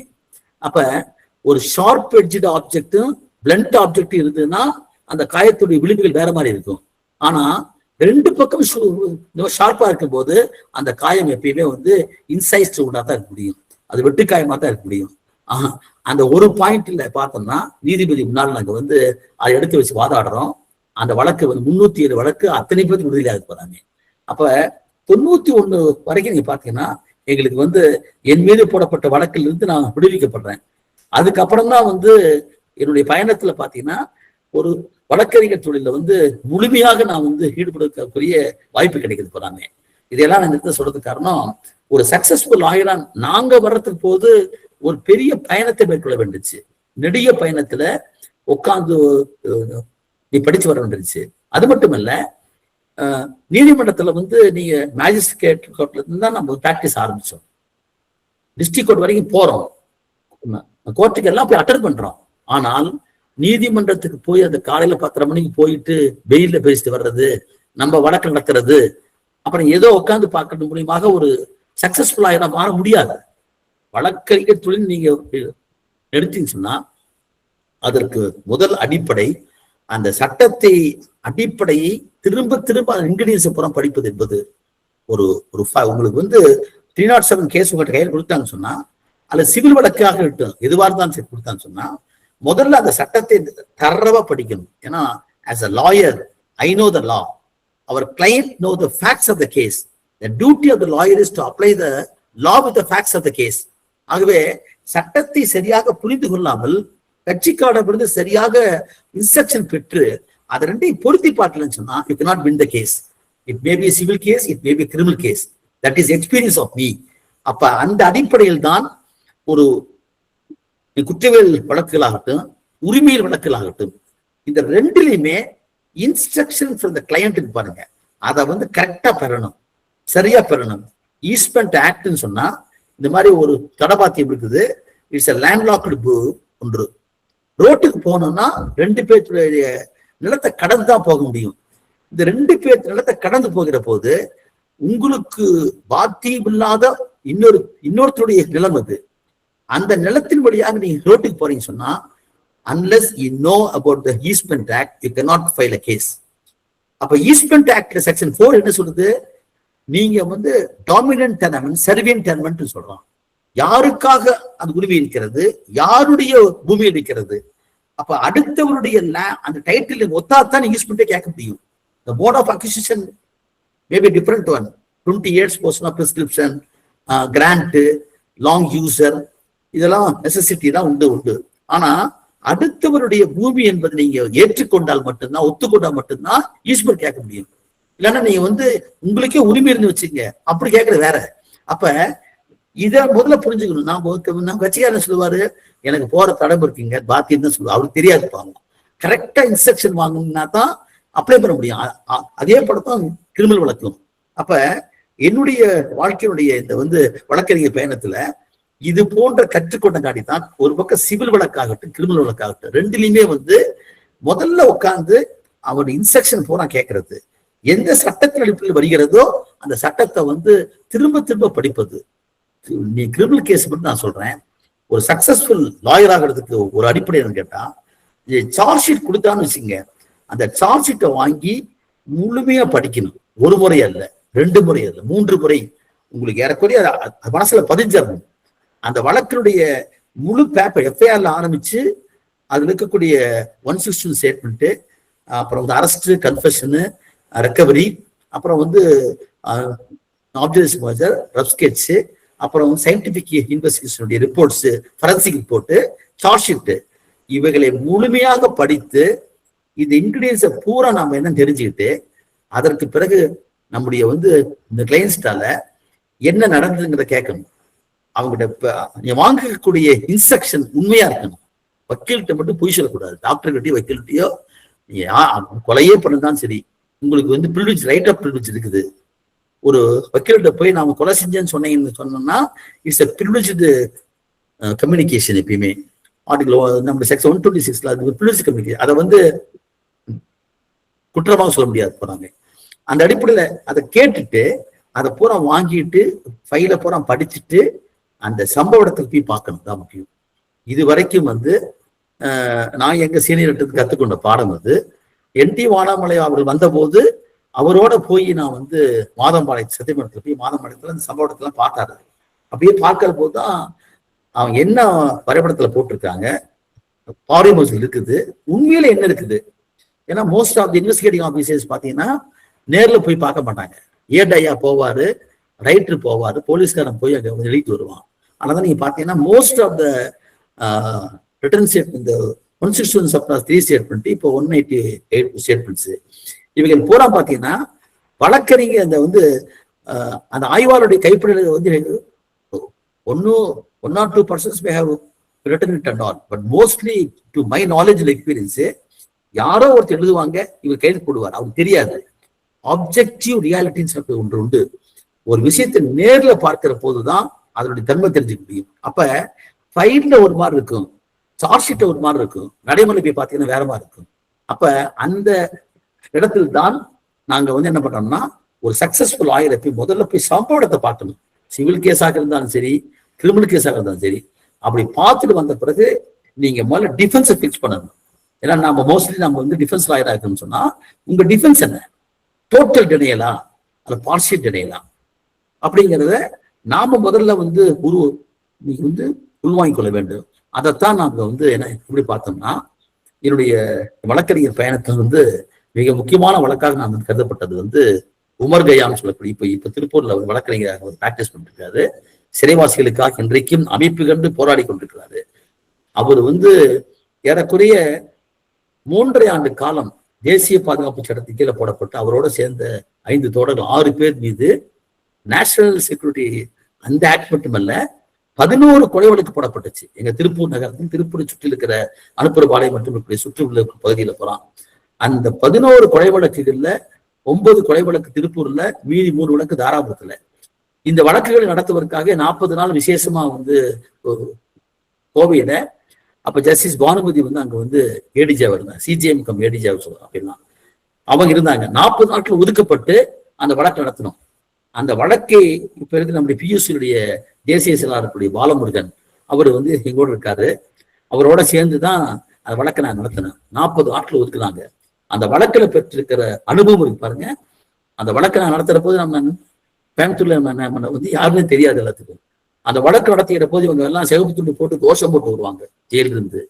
அப்படியே சும்மா நீதிமன்றத்தை பத்தியே கோஷம் போடுவாங்க, எல்லாம் போடுவாங்க. அந்த வழக்கில் 40 நாட்கள் போடப்பட்ட வழக்குல வந்து 164 ஸ்டேட்மெண்ட்னா என்ன, டிஏ பீரியட்னா என்ன, டெஸ்ட் ஐடென்டிஃபிகேஷன் பீரியட்னா என்ன, நாம எல்லாம் பாக்குறோம். பொதுவா வந்து டெஸ்ட் ஐடென்டிஃபிகேஷன்னா பொதுவா நாலஞ்சு வார்த்தை கேட்டு விட்டுறோம். அந்த வழக்குல வந்து யாருமே பார்க்காத சம்பவத்தில் இருந்துன்னா அது சர்க்கம்ஸ்டான்ஸ் எவிடன்ஸ் போறாமே. 11 கொலை வழக்கு யாரோ ஒருத்தன் வந்து திடீர்னு ஒருத்தனை பைக்ல போகும்போது வெட்டறான், அவனுக்கு பொருளை பிடிக்கலாம். டபுள் மர்டர் கேஸ் நடக்குது திருப்பூர்ல. அதுல ஒரு பெண் வந்து 2 பேர் கொல்லப்படுறாங்க. அதுல ஒருத்தர் வந்து செத்து போனவர் சம்மந்தமே இல்லாதவர், அவரை வெட்டியிருக்கான் ஒருத்தன். அதுக்குள்ள எல்லாம் போய் பார்க்கும் போதுதான் அந்த வழக்கு எப்படி ஜோடிக்கப்பட்டிருக்கிறத டிஏ பீரியட்ல உடைச்சோம். அப்ப டிஏ பீரியட் நடத்தும் போதுதான் வந்து நாங்க என்ன பார்த்தோம்னா, ஒரு வழக்குல எப்படி வந்து நீதிமன்றத்துக்குள்ளார டாக்குமெண்ட்ஸ் கொண்டாந்து போடுறாங்க. இப்போ உங்களுக்கு கிரிமினல் ரூல்ஸ் ஆஃப் பிராக்டிஸ் வந்துருச்சு. ஏற்கனவே 1994 வந்து ஜெபமாலை கருணாகரன் ஆர்டர் வர்சஸ் இந்திங்கிற கேஸ்ல நம்முடைய மெட்ராஸ் ஹைகோர்ட் கொடுத்த ஜட்ஜ்மெண்ட் தான் இந்தியாவுக்கு வழிகாட்டியா இருந்துச்சு. இந்த மாதிரி முக்கியமான ஆவணங்கள் எஃப்ஐஆர் போட்டிருக்கிற ஆவணங்கள் மற்றவங்க எல்லாம் வந்து உடனுக்குடன் கோர்ட்டுக்கு போயிடணும் எப்பயுமே. ஆனா உடனுக்குடன் போது மட்டுமல்ல, 5:30 மணியோட கிரிமினல் ரூல்ஸ் ஆஃப் பிராக்டிஸ்ல வந்து நம்முடைய மேஜிஸ்ட்ரேட் கோர்ட் டைம் முடிச்சு போயிடும். அப்புறம் வீட்டுக்கு போயிடுவாரு. அப்ப நீதிமன்றத்திலிருந்து வீட்டுக்கு போன பின்னாலையும் ரிமாண்ட் செய்யக்கூடிய பவர் அவருக்கு இருக்குது. டாக்குமெண்ட்ஸ் வந்து வாங்கி வச்சாங்க எப்பயுமே. அப்ப நீதிபதி அவர்கள் வந்து வீட்டில் இருக்கிற போது கூட அதை வாங்குற போது டேட்டு டைம் மட்டுமல்ல எங்க வாங்கினாங்கன்னு எழுதுனுங்கிறதான் கொண்டு வந்தாங்க. அப்ப நாங்க அந்த வழக்கில் தான் பார்த்தோம் எப்படி போய் ஜோடிக்கப்பட்ட வழக்கெல்லாம் போடுறாங்கிறது. அது மட்டும் இல்ல, டிஐ பீரியட் நடத்துற போது காலையில வந்து கோர்ட்டுக்கு வராங்க, கோஷம் போட்டு வராங்க திருப்பூர் கோர்ட்டுக்கு. மாலையில வந்து டிஐ பீரியட். அப்ப காலையில கோர்ட்டுக்கு வரக்கூடியவங்களை வந்து எல்லாருமே பார்க்க முடியும். மாலையில வந்து அன்னைக்கு மத்தியானமே அதே கோர்ட் வளாகத்துல நீதிமன்ற ஜெயில இந்த டிஏ அடையாள வைக்கிறாங்க. அதுல அக்யூஸ் பண்ண நல்லா காமிக்கிறாங்க. அந்த வழக்குல வந்து நீதிபதியின் முன்னால நான் வந்து ஆட்சேபம் பண்றேன். அப்ப ராஜுன்னு ஒருத்தர் இருந்தாரு நீதிபதி, ரொம்ப இன்டெகிரிட்டி ஆனவர் தான், ஆனஸ்ட் மேன் தான், ரொம்ப வந்து கடினமா இருப்பார் அவரு. ஆனா அவர்கிட்ட நீதிபதி பானுபதி அவர்கள் முன்னால வந்து அந்த மொத்தம் 9 கொலை வழக்கு போட்டு நாங்க ஜாயின்ட் ட்ரையல் பண்றாங்க. அந்த வழக்குல வந்து டிஐ பீரியட் நடத்தப்பட்ட விதம் தப்புன்னு சொன்னோம். அவர்கிட்ட கேட்ட ஒரே கேள்விதான், நீங்க டிஐ பீரியட் நடத்துகிற போது இந்த நடத்துவதற்கு முன்பாக சாட்சிகள் எதிரிகளை பார்ப்பதற்குரிய வாய்ப்பு இருக்கிறதா சம்பவத்துக்கு பின்னால என்பதை கேட்டு பதிவு செய்திருக்கலாங்கிற ஒரு கேள்வியை போடுறோம். அந்த கேள்வியை போட்ட உடனே நீதிபதி அவங்க பானுபதி அம்மா வந்து அப்ஜெக்ட் பண்றாங்க. இதெல்லாம் நீங்க கேட்கக்கூடாது, அவர் மேஜிஸ்ட்ரேட், அவர் நீங்க கூட நாளைக்கு மேஜிஸ்ட்ரேட் ஆகலாங்கிறாங்க. நான் சும்மா இருக்காம அப்ப வந்து வந்த புதிதல்ல அப்போ வந்து he is only a witness in the box யார் magistrate who conducted the TA period was cited as a witness and was being examined. நான் வந்து அவரு நீதிமன்றத்துக்கு முன்னால வந்து ஒரு விட்னஸ் தான் சொல்லிட்டேன். உடனே அந்த அம்மா கோந்துருச்சு, இந்த கேஸ் எல்லாம் மாத்திட்டு போங்க, நீ என்ன இப்படி பேசுறீங்க. அப்புறம் நம்ம அந்த அம்மாட்ட சொன்னோம், அம்மா நாங்க வந்து பவானிலிருந்து வர்றான், சொந்த காசு போட்டு செலவிட்டு வர்றான், ஏறக்குறைய 3 வருஷம் உள்ள இருக்கான், பிணை கிடைக்கல. அப்ப அவங்கள அவங்களுக்காக நடத்துற போது நான் வந்து நீதிமன்றத்துக்கு நம்பிக்கை வச்சுதான் நான் வர்றோம் அப்படின்னு சொல்லுவதுக்கு அப்புறம் நான் ஏன் அந்த கேள்வி கேட்டேங்கிறத நான் வந்து ஆர்குமெண்ட் அப்ப சொல்றேன்னு சொன்னேன். நீங்க அது பாருங்க, நான் ஏற்கனவே படிச்சு வச்சிருந்தேன், பல தீர்ப்புகளை வந்து அப்பப்ப படிச்சுட்டே இருப்பேன் எப்பயுமே. அப்படி படிக்கிற போதுதான் 1971 சுப்ரீம் கோர்ட் கொடுத்த தீர்ப்புல வந்து அந்த மாதிரி ஒரு நீதிபதி ஒரு மேஜிஸ்ட்ரேட் டிஐ நடத்துகிற போது அந்த நடத்துகிற சமயத்துல டம்மீஸோட வந்து ரியல் அக்யூஸ் சேர்த்திருப்பாங்க, சஸ்பெக்ட் அக்யூஸ் சேர்த்திருப்பாங்க. சாட்சிகளை கொண்டு காமிக்கிறதுக்கு முன்னால சாட்சி இடத்துல கேட்டு பதிவு செய்யாவிட்டால் அந்த டிஐ பீரியடு வேல்யூலெஸ்ன்னு சொல்லி வந்துச்சு. அது ஆர்குமெண்ட்ல சொன்னோம். அந்த ஒரு பாயிண்ட்ல தான் 9 மொத்தம் 12 வழக்குகளையுமே விடுதலை மட்டும் பண்ணல. The prosecution has not proved the case beyond reasonable doubt சொல்லக்கூடிய என்பது ஒன்று உண்டு. அரசு தரப்பில் இந்த வழக்கை சாட்டப்பட்ட குற்றச்சாட்டுகளை ஐயம் திரிபுர நிரூபிக்கவில்லை என்று சொல்லக்கூடிய ஒன்று. ஆனா அந்த வழக்குல நீதிபதி பானுமதி அம்மா அவங்க என்ன கொடுத்தாங்கன்னா, இந்த வழக்குகளே பொய் வழக்குன்னு கொடுத்தாங்க. 3 பேர் யாரு? அவங்க வந்து ROA சார்ந்தவங்க, ரெவல்யூஷனரி யூத் ஃப்ரண்ட சார்ந்தவங்க, 3 பேரு ஸ்ரீலங்கன் இவங்க தமிழ்ஸ். இந்த 6 பேரும் அரசுக்கு எதிராக சதி செய்தார்கள், போர் நடத்துறதுக்காக ஒரு ஆயுதங்கள் தயார் பண்ணாங்க அப்படின்னு சொல்லி அவங்க 120B 121 122 எல்லா கேஸும் போட்டிருக்காங்க மேல. அந்த வழக்கு 12 வழக்குகளும் பொய் வழக்கு என்று விடுதலை செய்யப்பட்டாங்க. இதுதான் மிக முக்கியமான விஷயம். இந்த வழக்குல தான் ஒரு பெரிய கெயின் நமக்கு கிடைச்சது. எப்படி, அதாவது எத்தனை வழக்கு போட்டாங்கன்னு முக்கியம் இல்லை, இந்த வழக்கை நாம் சரியா நடத்துகிறோம் என்று சொன்னால் வெற்றி பெறும். ஏன்னு கேட்டா அந்த வழக்கை நாங்க தரவா படிச்சோம். திருப்பூருக்கு போய் உட்காந்து அங்க ஸ்டடி பண்ணோம், ஃபீல்டுல ஸ்டடி பண்ணோம், அந்த இடத்தையெல்லாம் பார்த்து வந்தோம். அப்பதான் தெரிஞ்சது அந்த வழக்குல வந்து கொலை செய்யப்பட்டவர் சம்மந்தம் இல்லாதவர், மிஸ்டேக்கன் ஐடென்டிட்டியில போய் அவரை மர்டர் பண்றாங்க கூலிப்பட. அதை நாங்க கொண்டு வந்தோம். அது கொண்டு வந்த உடனே அந்த வழக்குடைய ஒரு பக்கம் டிஏபியிடம் நாங்க வந்து உடைச்சதும், இந்த பக்கத்துல சாட்சிகளே வந்து வேற சம்மந்தமில்லா சாட்சி என்பதும் தெரிய வந்த உடனே நீதிமன்றம் இது பொய் வழக்கு முடிவு பண்ணாங்க. அது மட்டுமல்ல, இதை தொடர்ந்து இங்க வந்து வீரப்பன் தேடுதல் வேட்டைங்கிற பேரில் நடந்தக்கூடிய அட்டகாசம் தெரியும். அதுல நக்கீரன் கோபாலையும் சேர்த்து போட்டோம். நக்கீரன் கோபாலுடைய அப்போ வந்து இன்வெஸ்டிகேட்டிவ் ஜேர்னலிஸ்ட் அப்படியில போய் வீரப்பனை முதலா போய் பார்த்தது என்பது நக்கீரன் பத்திரிகை நிருபர்களும் நக்கீரன் கோபாலும் தான். பின்னால வந்து வேற ஒரு ஆட்சி வந்த உடனே அவர் என்ன பண்ணாங்க, இவரையும் சேர்த்து அந்த வழக்கில் சேர்த்து பார்க்க. ஏன்னா இவரு தான் போயிட்டு வந்தாரு. வீரப்பன் கொடுத்த பேட்டியில வந்து ஒரு கட்சியுடைய தலைவியை பற்றி அவர் வந்து ரொம்ப வீரப்பன் வேற மாதிரி பேசவும், அவங்களுக்கு வந்த அந்த கோபத்துல விரோதத்துல நக்கீரன் கோபாலையும் சேர்த்து பல வழக்கில் போடுறாங்க. நாங்க ஏற்கனவே பழங்குடி மக்கள் சங்கத்தின் சார்பாக பல வழக்கு நடத்துறேன். ஒரு 3 கொலை வழக்கு, பேராசிரியர் கிருஷ்ணசாமி கடத்திட்டு போன வழக்கு, ராஜ்குமார் வந்து கடத்திட்டு போன வழக்கு, வெள்ளித்திருப்பூர் போலீஸ் ஸ்டேஷன்ல வீரப்பன் வந்து தாக்கின வழக்கு, இத்தனை வழக்குகளையும் நீதிமன்றத்தின் முன்னால வாதாடி வழக்குல வெற்றி பெற்றோம்ங்கிறத இந்த இடத்துல பதிய வைக்க. காரணம் என்னன்னா, ஒரு சக்சஸ்ஃபுல் லாயருங்கிற முறையில் நம்ம என்னன்னா அந்த வழக்குல வந்து அப்படியே ஈடுபட்டு வந்து அப்படியே ஒவ்வொரு அம்சத்தையும் நாம வந்து நம்ம தெரிஞ்சு நடத்தணும்னு சொன்னா அது எவ்வளவு பெரிய வழக்காக இருக்கலாம். தமிழ்நாட்டுக்குள்ளார வீரப்பன் பேர்ல போடப்பட்டிருக்கிற அத்தனை வழக்குகளும் ஜெயிச்சோம். வெள்ளித்திருப்பூர் போலீஸ் ஸ்டேஷன்ல வந்து அட்டாக் பண்றான் வீரப்பன். அவனோட சேர்ந்து இப்ப இருக்கக்கூடிய வந்து இப்போ முத்துக்குமார் நாம் தமிழுக்கு போனார் வந்து அவரோட இருக்கக்கூடிய மணிகண்டன், சத்தியமூர்த்தி, இந்த கொலை வழக்குகள் நாங்க வந்து வெற்றி பெற்றோம். அவன் வந்து வீரப்பன் வந்து ஸ்டேஷன் அட்டாக் பண்ணது என்பது தமிழ்நாட்டை குறுக்குச்சு. அப்படியே ராஜ்குமார் கடத்தி போன வழக்கு என்பது 108 நாள் வந்து கடத்தி வச்சிருந்தான் திம்பம் ஃபாரஸ்ட்ல, வந்து தலைமலை ஃபாரஸ்ட்ல. அந்த வழக்குல வந்து அத்தனை பேருக்கு விடுதலை வாங்கி கொடுத்தோம். அதுக்கு அதே மட்டும் இல்ல, நக்கீரன் கோபால் மீது போடப்பட்டிருக்கிற வழக்குகளை போராத்தையுமே விடுதலை வாங்கி கொடுத்தோம் போறாங்க. அப்ப இந்த பழங்குடி மக்களுக்காக முறையில வந்து நாம வந்து பர்கூர்ல தொடங்கின அந்த என்னுடைய வந்து இந்த பயணம் வந்து சட்ட பயணம் என்பது நீதிமன்றங்கள்ல வழக்கு நடத்துகிற போது நாம வந்து ஒவ்வொரு கட்டத்திலையும் பயிர்றோம், இன்னைக்கு பயின்று கொண்டிருக்கிறோம். நம்மை பொறுத்த வரைக்கும் எப்பயுமே வந்து advocate is always student of law தான். கற்றறிந்த வழக்கறிஞர் பேர் சொல்லலாம், ஆனா அந்த தகுதி நாம் அடைச்சிட்டோமாங்கிறத வந்து மக்கள் தான் சொல்ல முடியாது, நாம சொல்ல முடியாது. எனக்கு தெரிய நாம இன்னுமே ஒரு 15 விழுக்காடுக்கு மேல கத்த மாதிரி எனக்கு தெரியல.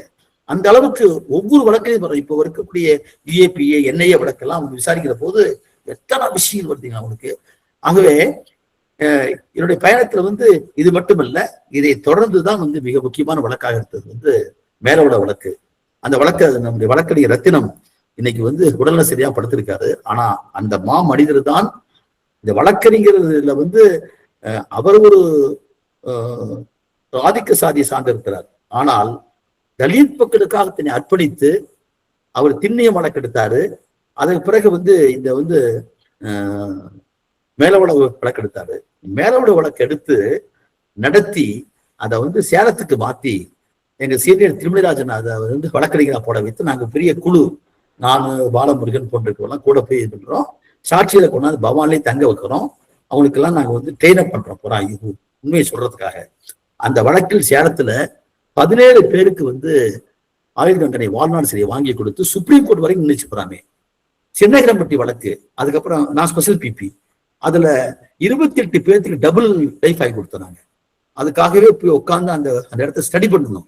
இந்த மேலவளவு வழக்கும் சென்னகரப்பட்டி வழக்கை எடுத்து நடத்திய போதுதான் ஒரு தலித் மக்களுடைய வழியை நான் வந்து வழக்கறிஞராக உணர்ந்தேன்.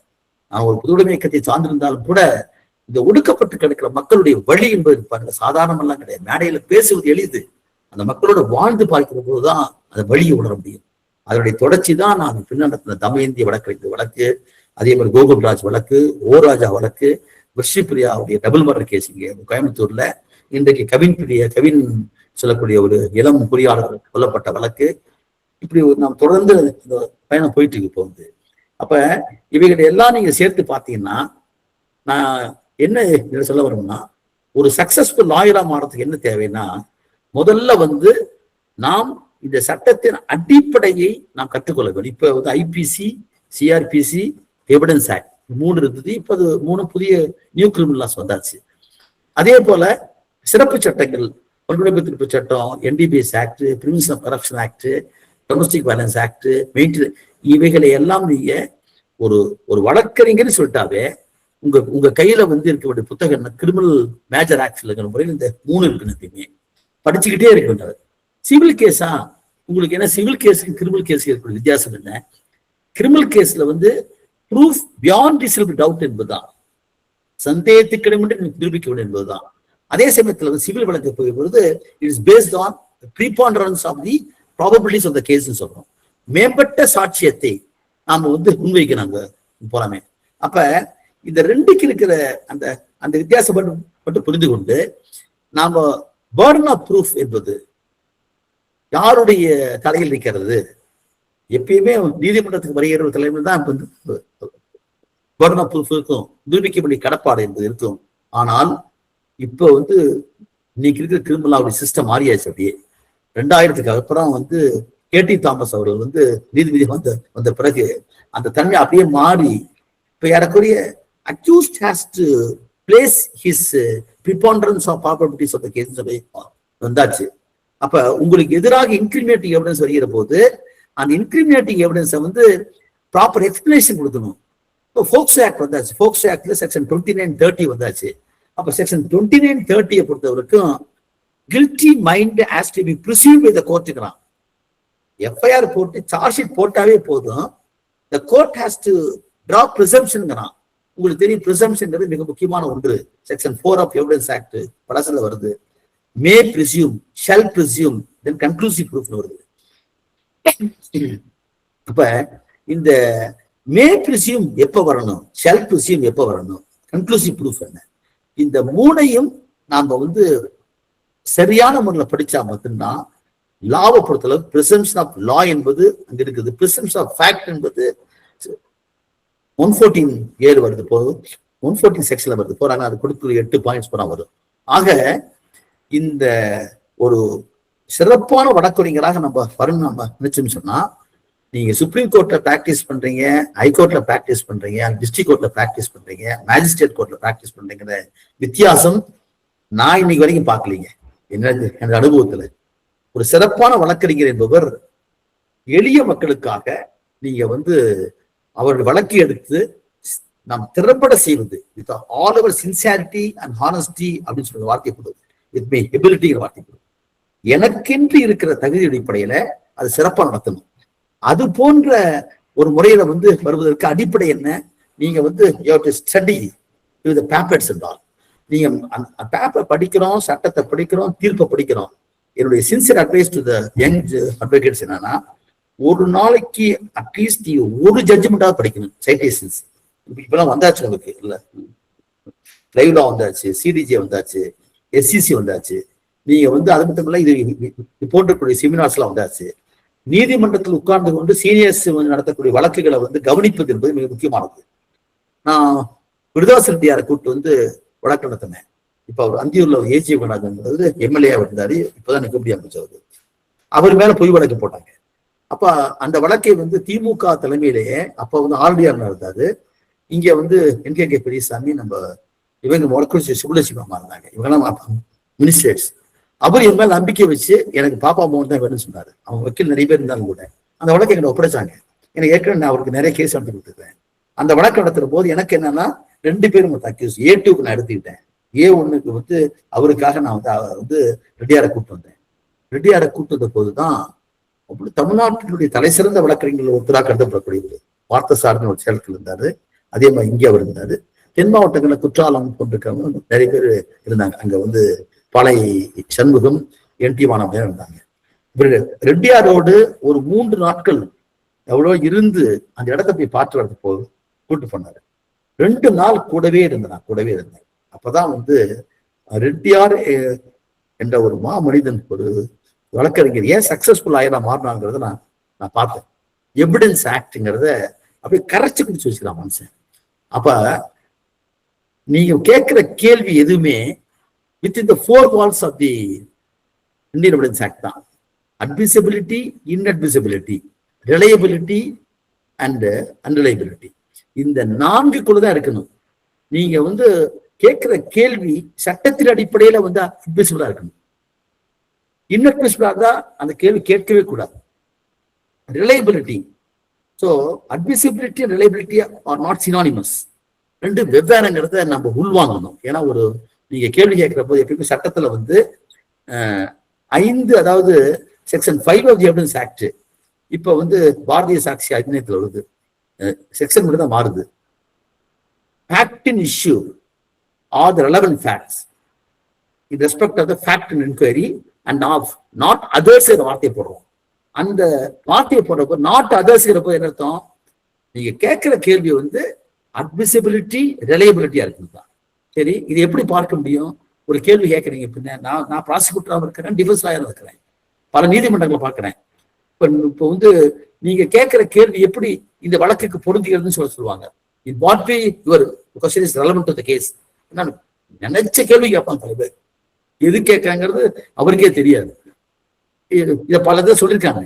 ஆனா ஒரு சக்சஸ்ஃபுல் லாயர் என்பவர் நீங்க எப்படி உட்காந்து சட்டத்தை படித்து விட்டு ஃபைலை படிச்சுட்டு ஸ்பாட்டுக்கு போயிட்டு இன்ஸ்ட்ரக்ஷன் வாங்கிட்டு உட்காந்து டிசைட் பண்ணி என்ன டிஃபென்ஸ் எடுத்துட்டு போறீங்களோ, அப்ப நீங்க கேட்கிற கேள்வி வந்து சட்டத்தின் அடிப்படையில் அட்மிசிபிளா, இன்அட்மிசிபிளா, ரிலையபிள், ரெலவென்ட் ஆர் இரலவென்ட், இந்த 4 சுகத்துக்கு உங்க கேள்வி அமைங்கிறத ரெட்டியாரோடு இந்த போது பார்த்தேன். கண்ணபுரான், கேஜி கண்ணபுரான் மிகப்பெரிய கான்ஸ்டியூஷன் லாயர். அவர் human rights advocate, PUC national president இருந்தது. அவர் கோயம்புத்தூர் பாம்பிளாஸ் கேஸ் வந்த போது அந்த வழக்கை எடுத்து நடத்துறோம். உங்களுக்கு எல்லாம் தெரிஞ்சிருக்க விஷயம், செல்வராஜ் மர்டர் கேஸ் என்பதுதான், காவலர் செல்வராஜ் கொலை கேஸ் தான் பேஸ் கேஸ். அந்த பேஸ் கேஸ்ல அது வந்து எப்பன்னா 29/11/97 இரவு நடக்குது. அந்த வழக்குக்கு பின்னால 18 முஸ்லிம்கள் வந்து கொடூரமான கொல்லப்படுகிறார்கள், சுட்டுக் கொல்லப்படுகிறார்கள். நூற்றுக்கணக்கான முஸ்லிம் குடும்பங்கள்ல போய் கொள்ளையடிக்கிறானுங்க. அங்க இந்து அமைப்பை சார்ந்தவர்களும் போலீஸ்காரன் சேர்ந்து பண்றாங்க. அதனுடைய தொடர்ச்சி தான் 14/2/98 நடந்த பாம்பிளாஸ் கேஸ். அதுல 125 பேர் கேஸ் போடப்பட்டு 167 பேர் வந்து அரெஸ்ட் பண்ணி 98ஆம் ஆண்டு பிடிபட்டு 2006 விடுதலைப்பட்ட வரைக்கும் 9 ஆண்டு காலம் அப்துல் நாசர் மதானி உட்பட பிணை அதை இடைக்கால பிணை கூட கிடைக்காம வச்சிருந்தாங்க. வெறும் பேருக்கு அட்மிஷன் ஒரு நாளுக்கு போயிட்டு அனுப்பிப்பாங்க, முக்கியமான நிகழ்வுக்கு மட்டும்.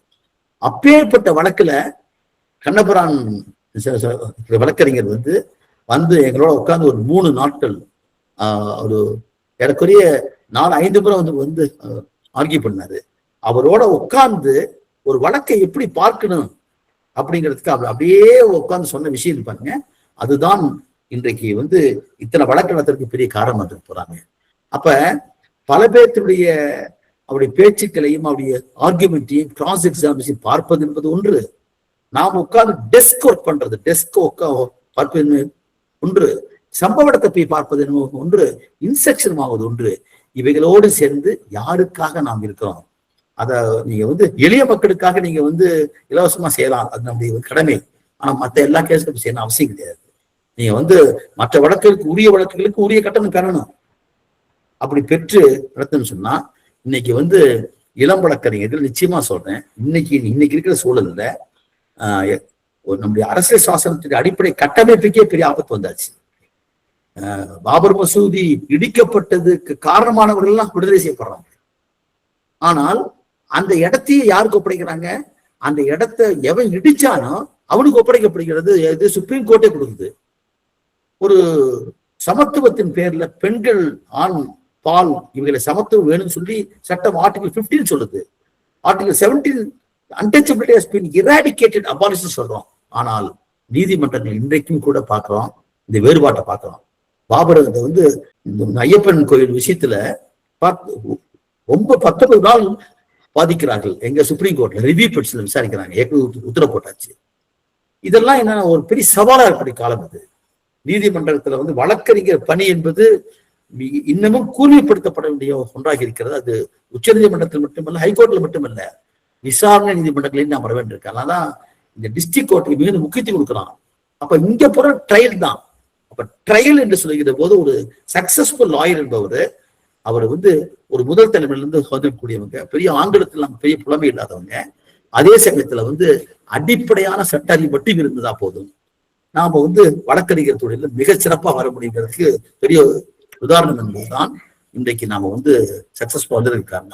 அந்த அடிப்படையில ஒரு 45 ஆண்டு காலத்தை ஒரு 10 ஆண்டுகள் நானே வழக்குல சந்திச்சு, மீதி இருக்க 30 ஆண்டுகள்ல வந்து இன்றைக்கு வரைக்கும் நம்ம எடுத்து நடத்துறதுல வந்து என்ன நம்ம தெரிஞ்சிட்டோம்னா, சமமற்று கிடக்கிற மக்களை சமமாக்கிற போராட்டத்துல வெற்றி பெறுவதுதான் ஒரு வழக்கறிஞருடைய சிறப்பு என்று கருதுகிறேன். அந்த அடிப்படையில தான் இன்னைக்கு வந்து ஒரு சிறந்த முறையில வந்து இந்த மக்கள் மீதுல போராடி கொண்டிருக்கிறோம். ஆகவே நேரம் நான் வந்து இப்போ 7:13 1 மணி நேரத்துல முடிக்க நினைச்சேன். ஆனா 1 மணிக்கு மேலாக நான் வந்து பேசிட்டு இருக்கிறேன். அந்த அடிப்படையில என்னுடைய அனுபவத்தில் ஒரு சிறப்பான வழக்கறிஞராக அவருக்கு அடிப்படையே கடும் உழைப்பு தான். அதுல அந்த உழைப்போடு கூடிய படிப்பு, நாம் கற்பது, கற்றவைகளை நடைமுறையில் போய் பொருத்தி பார்ப்பது என்கிற போது எல்லாருமே ஆக முடியும். இது வித்தியாசம்லாம் கிடையாது. ஒரு சிறந்த வழக்கறிஞர்னா பல்கிவாலா தான் வருவாரு. பல்கிவாலாவுடைய கோர்ட்ரூம் ஜீனிஸ்ங்கிற புக்கு இருந்துக்குது, அது நீங்க முடிஞ்சா படிச்சு பாருங்க. அது மட்டும் இல்லை, இப்ப இந்திரா ஜெய்சிங் போட்டிருக்காங்க, கான்ஸ்டிடியூஷன் மை ஹோம்னு சொல்றாங்க. சோலிஸ்வராவுடைய புத்தகம் வந்து இருக்குது, நரிமனுடைய புக் வந்து இருக்குது. ஒரு சிறந்த வழக்கறிஞர் எப்படி இருப்பாங்க பிரச்சனை ஆச்சு. அவங்க எல்லாம் இந்த இதுதான் சொல்றாங்க பாருங்க, சமமற்று கிடக்கிற மக்களை சமமாக்கிற போராட்டத்துல உச்ச நீதிமன்றத்தை காட்டிலும் நம்மளுடைய மேஜிஸ்ட்ரேட் கோர்ட்டிலையும் மாவட்ட நீதிமன்றத்திலையும் போராடுவது என்பதிலேயே நான் பார்க்கிறோம். வன்கொடுமை தடுப்பு சட்டத்தையும் அப்படித்தான் நம்ம இன்னைக்கு எடுத்திருக்கிறோம். அந்த அடிப்படையில் உழைக்கிற மக்களுக்காக, தலித் மக்களுக்காக, ஆதிவாசிகளுக்காக, பெண்களுக்காக, மற்றும் இருக்கக்கூடிய வந்து உழைக்கிற மக்கள் அத்தனை பேருடைய பாதிப்புகளுக்காக நாம் போராடுகிற போது அதுக்கு நிச்சயமாக வந்து சமூகத்தில் நல்ல அங்கீகாரம் கிடைக்கிறது நான் வாழ்வில் கண்டிருக்கிற பாடம். அந்த அடிப்படையில வந்து ஒரு சிறந்த வழக்கறிஞராக இருப்பது என்பதை பேசுவது என்பது எளிது, ஆனா நடைமுறையில செயல்படுத்தி காட்டுவது என்பது அசாதாரணமான வேலை. அது அந்த பணியில இவ்வளவு ஆண்டுகள் ஆகியும் கூட எனக்கு வந்து இன்னும் கத்துக்கிறது இன்னைக்கு இருக்குது. ஏன்னா இதுக்கு ஒரு எண்டே கிடையாது. இன்னைக்கு இருக்க காலமாட்டத்தை எலக்ட்ரானிக் விடன்ஸ் வந்தாச்சு. மின்னணு சாட்சியம் என்பது முந்தைய எலக்ட்ரானிக் ரெக்கார்டுனா இப்ப டிஜிட்டல் ரெக்கார்டிங் சொல்றோம். அட்மிசிபிலிட்டிங்கிற வார்த்தை வந்து முதல்ல வந்து ரெலவன்சியை ப்ரூவ் பண்ணி அட்மிசிபிலிட்டியை ப்ரூவ் பண்ணிட்டு இருந்தோம். இப்ப அப்படி இல்லை, எலக்ட்ரானிக் எவிடன்ஸ் இல்லை, அட்மிசிபிலிட்டியை ப்ரூவ் பண்ணா தான் ரெலவன்சி போக முடியும். இந்த அடிப்படையில் நாம வந்து ஒரு சிறந்த பயணத்தை வந்து வழக்கறிஞராக செய்ய முடிகிறதுக்கு நானே ஒரு உதாரணம். இதனால வந்து பொருளாதார ரீதியாக சில பேர் பாதிக்கப்பட்டுதான், கொஞ்சம் எளிய மக்களுக்கு இருக்கிற போது அது நிரந்தரமானதெல்லாம் கிடையாது. அது மிகப்பெரிய ஒரு ஒரு அப்படி சந்தோஷம். ஜேர்னி ஆஃப் த ட்ரையல் பாருங்க, அது ஒரு மிகப்பெரிய ஒரு சந்தோஷத்தை கொடுக்கும். அந்த அடிப்படையில் சமூகத்துக்காக இருக்கக்கூடிய வழக்கறிஞர்கள் சிறப்பாக வந்து வாதாட முடியுங்கிறதுக்கு என்னுடைய வாழ்க்கை பயணமே ஒரு பெரிய உதாரணம் என்று நான் கூறிக்கொண்டு இத்தகைய வாய்ப்பளித்தமைக்காக நான் பாலிட்டியல் பீடர்ஸ்க்கு நன்றி கூறிக்கொள்கிறேன். சிறப்பான ஒரு வாழ்க்கை பயணம் மாதிரியே இருந்துச்சு. நீர் உங்களோட வாழ்க்கையே வந்து ஒரு சிறந்த வழக்கறிஞர் யார் இருக்கணுங்கிறது நீங்க ஒரு முன்னுதாரணமா இருக்கீங்க. அதுல 1 மணி நேரத்துல சொல்ல முடியாது. கண்டிப்பா சீனியர் வந்து தொடர்ச்சி எங்களுக்கு டைம் கிடைக்கும் போதெல்லாம் எங்களுக்கு வகுப்புகள் எடுத்து எங்களுடைய அனுபவத்தை பகிர்ந்துக்கிட்டாலே அதுவே சிறந்த வழக்கறிஞரா எப்படி வரணுங்கிறதுக்கான ஒரு இன்ஸ்பயரா இருக்கும்னு நினைக்கிறேன் சீனியர். கண்டிப்பா எல்லாருக்கும் பயனுள்ளதா இருந்திருக்கும்னு நினைக்கிறேன். யாராவது சீனியர் யாராவது பேசணும், டவுட்ஸ் கேட்கணும்னு நினைச்சீங்கன்னா ஹேண்ட் ரைஸ் பண்ணுங்க. வணக்கம் ஐயா. வணக்கம் ஐயா, நான் செந்தில்குமார் சென்னையில இருந்து பேசுறேங்க.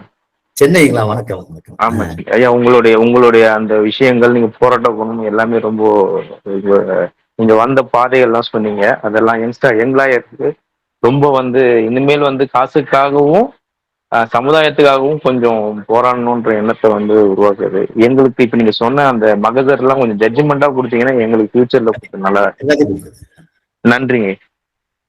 ஜெயந்தி மேடம் பேசுங்க மேடம். ரொம்ப இன்ஸ்பைரிங்கா இருந்தது சார். சரி. ரொம்ப இன்ஸ்பைரிங்கா இருந்தது. எஸ்பெஷலி நீங்க சொல்லக்கூடிய அந்த வழக்குகள்லாம் ரொம்ப சேலஞ்சிங்கா உள்ள பர்சன்ஸ் தான் எடுக்க முடியும். நார்மலா கிரிமினலே சிவிலே அதுதான் நம்ம எடுத்துட்டு இருக்கோம். இந்த மாதிரி ஒரு மெயின்டெனன்ஸ் ஆக்ட், இந்த பாதாள சாக்கடை விடட்டு, அப்புறம் ஃபாரஸ்ட்ல பழங்குடியினருக்கு உதவி பண்றது, இதெல்லாம் தயங்குவாங்க. ஆனா அதுல பண்ணக்கூடிய ஒரு ஆத்ம திருப்திங்கிறது ரொம்ப நல்ல ஒரு இதுவா அமையும். ரொம்ப நல்லா இருந்தது. உங்களுடைய பணிக்கு எங்களுக்கு வாழ்த்துக்கள். ரொம்ப இன்ஸ்பைரிங் ஸ்பீச். எப்படி ஒரு என்ன படிக்கணும் அப்படின்னு டீப்பா சொன்னீங்க. ஒரு வழக்கறிஞர்னா ஜட்மெண்ட்ஸை படிக்கணும். அது ரொம்ப நல்ல பாயிண்ட், அது வேலிட் பாயிண்ட். அது சும்மா மேம்போக்கா இதுவா இல்ல, ஒன்னொரு இன் பிட்வீன் த லைன்ஸ் அப்படின்னு சொல்லுவாங்க. அது மாதிரி அந்த இன் பிட்வீன் த லைன்ஸ் படிச்சாதான் அது லேர்னட் பிராக்டிஷனர்னு அர்த்தம். ஏன்னா டில் டெத் நம்ம வழக்கறிஞர்கள் நம்மளுடைய வாழ்நாள் முழுவதும் படிச்சுட்டே இருக்கணுங்கிறதாலதான் நம்மள லேர்னட் பிராக்டிஷனர்னு சொல்றாங்க. சோ இது நல்லா ரொம்ப இன்ட்ரெஸ்டிங்கா இருந்தது. நீங்க அடிக்கடி எடுங்க சார் கிளாஸ். கண்டிப்பா வேற ஏதாவது சப்ஜெக்ட்ஸ் எல்லாம் கூட எடுங்க. Thank you sir. தேங்க்யூ ஐயா. இந்த கிரிமினல் ரூல்ஸ் ஆஃப் பிராக்டிஸ் வர்றதுக்கு முன்னாடி ஒரு வழக்கு இந்தியாவுக்கே ஒரு முன்னுதாரணமா இருந்துச்சுன்னு ஒரு வழக்கு சொன்னீங்களா? அந்த வழக்கு மட்டும் சொல்லுங்க. 1994 மெட்ராஸ் MLJ பேஜ் நம்பர் 190. ஜெபமாலை கர்நாடக நாடார் வர்சஸ் போடுங்க. ஜெபமாலை Karunakaran Nadar versus state 1994 MLJ page number 190. ஜெபமாலை Nadar அலையாஸ் Karunakaran versus state Indian வருது. அதுலதான் documents sent from the police to the court, how to receive it அதுதான் சொன்னாங்க. ரொம்ப முக்கியமான ஜட்ஜ்மெண்ட் அது. நன்றிங்க. ஓகே. வசந்தி மேடம் பேசுங்க மேடம். வசந்தி வணக்கங்க ஐயா. வணக்கம். பாப்பா மோகன் ஐயாவோட பேசுறதுக்கு இந்த ஒரு இனிய மாலை பொழுதை ஏற்படுத்தி கொடுத்த எங்களுடைய ப்ரோலோட்டட் அமைப்புக்கு ரொம்ப நன்றி செலுத்துகிறேன் ஐயா. கிரிமினல் சைடு பிராக்டிஸ் பண்றதுக்கு அந்த 161 ஸ்டேட்மெண்ட் 2 அந்த பார்வை முகஜர் அதெல்லாம் சொன்னீங்க. அதை திருப்பி ஒரு தடவை சொன்னா எல்லாருக்கும் உதவியா இருக்குன்னு நம்புறேங்க ஐயா. ரொம்ப அருமையா சொன்னீங்க. பரவாயில்ல சொல்றேன் நானு. அதாவது நீங்க உங்களுக்கு தெரியும் investigation and prosecution, there are two sides of the criminal crime. Investigation and prosecution always vest with the state. So that's why it's called adversarial system. நம்ம நாட்டுல பிரிட்டிஷ் சிஸ்டத்தை நம்ம அப்படியே ஃபாலோ பண்றோம். adversarial system சொன்னா அரசுதான் ஒரு வழக்கை புலனாய்வு செய்கிறது, குற்றத்தை புலனாய்வு செய்கிறது. அதுல குற்றப்பத்திரிகை தாக்கல் செய்த பின்னால ப்ராசிக்யூஷன் தான் கேஸ் நடத்துறாங்க, அரசு தரப்பு நடத்துது. சோ நீங்க நீதிமன்றத்தின் முன்னால வரக்கூடிய அத்தனை ஸ்டேட்மெண்ட்ஸ் பாத்தீங்கன்னா எல்லாமே ப்ரீவியஸ் ஸ்டேட்மெண்ட்ஸ் தான். நீதிமன்றத்துல நிக்கிற போது அது ப்ரீவியஸ் ஸ்டேட்மெண்ட்ஸா தான் இருக்குது. போறாமே வழக்கு ஒரு கொலை குற்றம் நடந்த பிறகு அந்த வழக்கில் வரக்கூடிய FIR 116 statement, object measure, rough sketch, seizure mahazar, custody petitions, arrest, recovery, confession, இன்னும் எல்லாமே என்னன்னா ப்ரீவியஸ் ஸ்டேட்மெண்ட்ஸ் தான். இந்த ப்ரீவியஸ் ஸ்டேட்மெண்ட்ஸ் உங்களுக்கு சார்ஜ் ஷீட்டா கொடுத்துறாங்க. இப்ப ஒவ்வொன்றுக்கும் ஒரு எவிடன்ஸ் வேல்யூ உண்டு. எப்பயுமே நீங்க அது ரொம்ப ரொம்ப அடிப்படை கிரிமினல் அவங்க இப்ப FIR எடுத்தீங்க. FIRனா என்ன? What is the meaning of FIR? அதனுடைய லீகல் ஸ்டேட்டஸ் என்னன்னு கேட்டீங்கன்னா FIR is not a substantive evidence. அப்ப we must know what is substantive evidence. Substantive evidence சொன்னாவே evidence means and includes the statement of witnesses that is given before the court on oath by the witnesses. This is oral evidence. எப்ப நீதிமன்றத்தின் முன்னால சத்தியத்தின் பேரில் ஓத்ஸ் act பிரகாரம் கொடுக்கக்கூடிய statement தான் substantive evidence. அது ஓரல் எவிடன்ஸா இருக்கலாம், டாக்குமெண்டரி எவிடன்ஸா இருக்கலாம். சோ சப்ஸ்டாண்டிவ் எவிடன்ஸ் அல்லன்னு சொல்றோம் FIR. So what is it? What can be used? It can be used either for contradiction under 145 of the Old Evidence Act or for corroboration under 157 of the Evidence Act. இது ரெண்டுக்கு தான் பயன்படுத்த முடியும். Whereas 161 supplies 3 statement is totally inadmissible. Totally inadmissible except for the purpose of contradiction. இப்ப அதே போல போஸ்ட்மார்ட்டம்னா என்ன? இப்ப பார்வை முகசர் வரைபடம்லாம் போடுறான்னு வச்சுங்க. நீங்க செக்ஷன் பாத்தீங்கன்னா 6 to 55 நான் மத்திய சொன்னேன் உங்களுக்கு. ரெலவென்ட் எவிடன்ஸ், ரெலவென்சி அப்படி வார்த்தைக்கு எங்க போனோம்னா 6 முதல் 55 வரைக்கும் இருக்கக்கூடிய பிரிவு இருக்கு இல்லையா எவிடன்ஸ் ஆக்ட்ல. இதுக்குள்ள பூந்து வந்தா தான் கமாண்ட் மாதிரி ஒரு பெரிய பாலம் இருக்குன்னா அது கமாண்ட் இருக்கும். அந்த கமாண்ட் மாதிரி தான் 6 தான் discuss evidence, 6 7 contact of witness, 7 8 வரும். இந்த பாவை மகசரு வரைபடத்துக்கு என்ன முக்கியத்துவம் சொன்னா, இது வந்து என்ன சம்பவத்தின் போது ஒரு சம்பவம் அந்த இடத்துல கொட்டப்பட்டிருக்கிற ரத்தம், அங்க இருக்கக்கூடிய இன்கிரிமினேட்டிங் எவிடன்சஸ், ரெஸ்டைன்ஸ், போக்குவரத்து எல்லாம் இருக்கு போலாமே, பிங்கர் பிரிண்ட், இவைகளை எப்படி நம்ம வந்து நீதிமன்றத்தினால நாம் நிரூபிக்கிறோம்னா அந்த வழக்கு சம்பவத்தோடு அது தொடர்புடையா இருக்கணும். எப்படின்னா இப்ப what for the stained earth is taken, what for the sample earth is taken, ரத்தம் படிந்த மண் எடுக்கிறாங்க, ரத்தம் படியா மனித மாதிரி மண் எடுக்கிறாங்க, what is the purpose of it அப்படின்னா அந்த அந்த இடத்துல வந்து கொலை செய்யப்பட்டிருக்கக்கூடிய ரத்தம் பின்னால அவனை குத்துனா பாருங்க, குத்துன வச்சிருக்க கத்தி, அந்த கத்தியோ 2 நாளைக்கு முந்தைய இடத்துல வாங்கியிருப்பான். So anything prior to occurrence or after occurrence is also relevant to the case சொல்றோம். 2 நாளைக்கு முந்தைய கத்தியை வாங்குறான், அங்க ஒரு பில் போடுறான் இடத்துல, அது ரெலவெண்ட். அந்த கத்தியை பயன்படுத்தி குத்துறான், அப்படி குத்துற போது அந்த கத்தியுடைய முனையில வந்து கத்தியுடைய அந்த ரத்தம் படுகிறது. இந்த ரத்தம் படுகிற கத்தியை அவன் பின்னால வந்து கைது பண்ற போது அந்த கத்தியை வந்து ரெக்கவரியில சீஸ் பண்றாங்க. அந்த கத்தியை வந்து ஃபரன்சிக் அனுப்புறாங்க.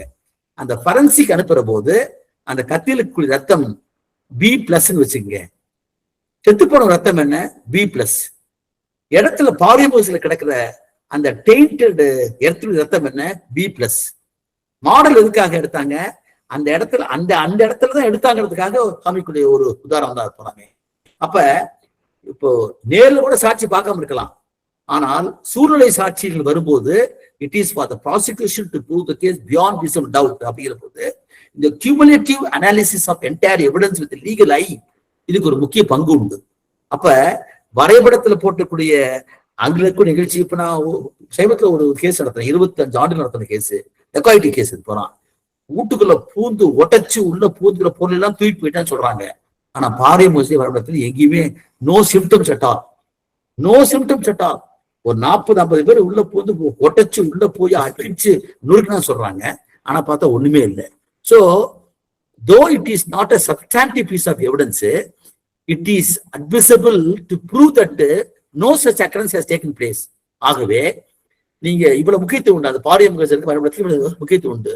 அது வந்து அட்மிசிபிள் கேட்டா நீங்க எப்ப அட்மிசிபிள், நீதிமன்றத்தின் முன்னால வந்து வைக்கிற போது the conduct of the accused prior to the occurrence or after the occurrence என்ற முறையில அது வந்து அட்மிசிபிள் எப்பயுமே அந்த வகையில் முக்கியத்துவம் வாய்ந்திருக்கும்.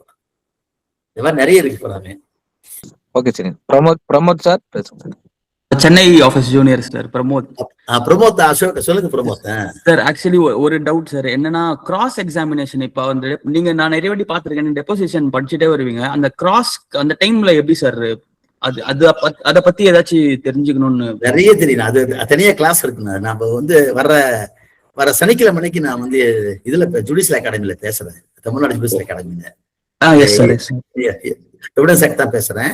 நீங்க குறிப்பா என்னன்னா சீஃப் கிராஸ் தென் ரீ எக்ஸாமினேஷன், இந்த 3 தெரிஞ்சுக்கணும். பழைய எவிடன்ஸ் ஆக்ட் 137 138 ரெண்டே தெரிஞ்சுக்கணும். அங்கிருந்து நேரா நீங்க போனீங்கன்னா எக்ஸாமினேஷன் விட்னஸ் சாப்டர் 10ல வரும், அதுல இருக்கிற ஒவ்வொன்றையும் புரிஞ்சுக்கணும். இதெல்லாம் நம்ம வந்து நிறைய கிளாஸ்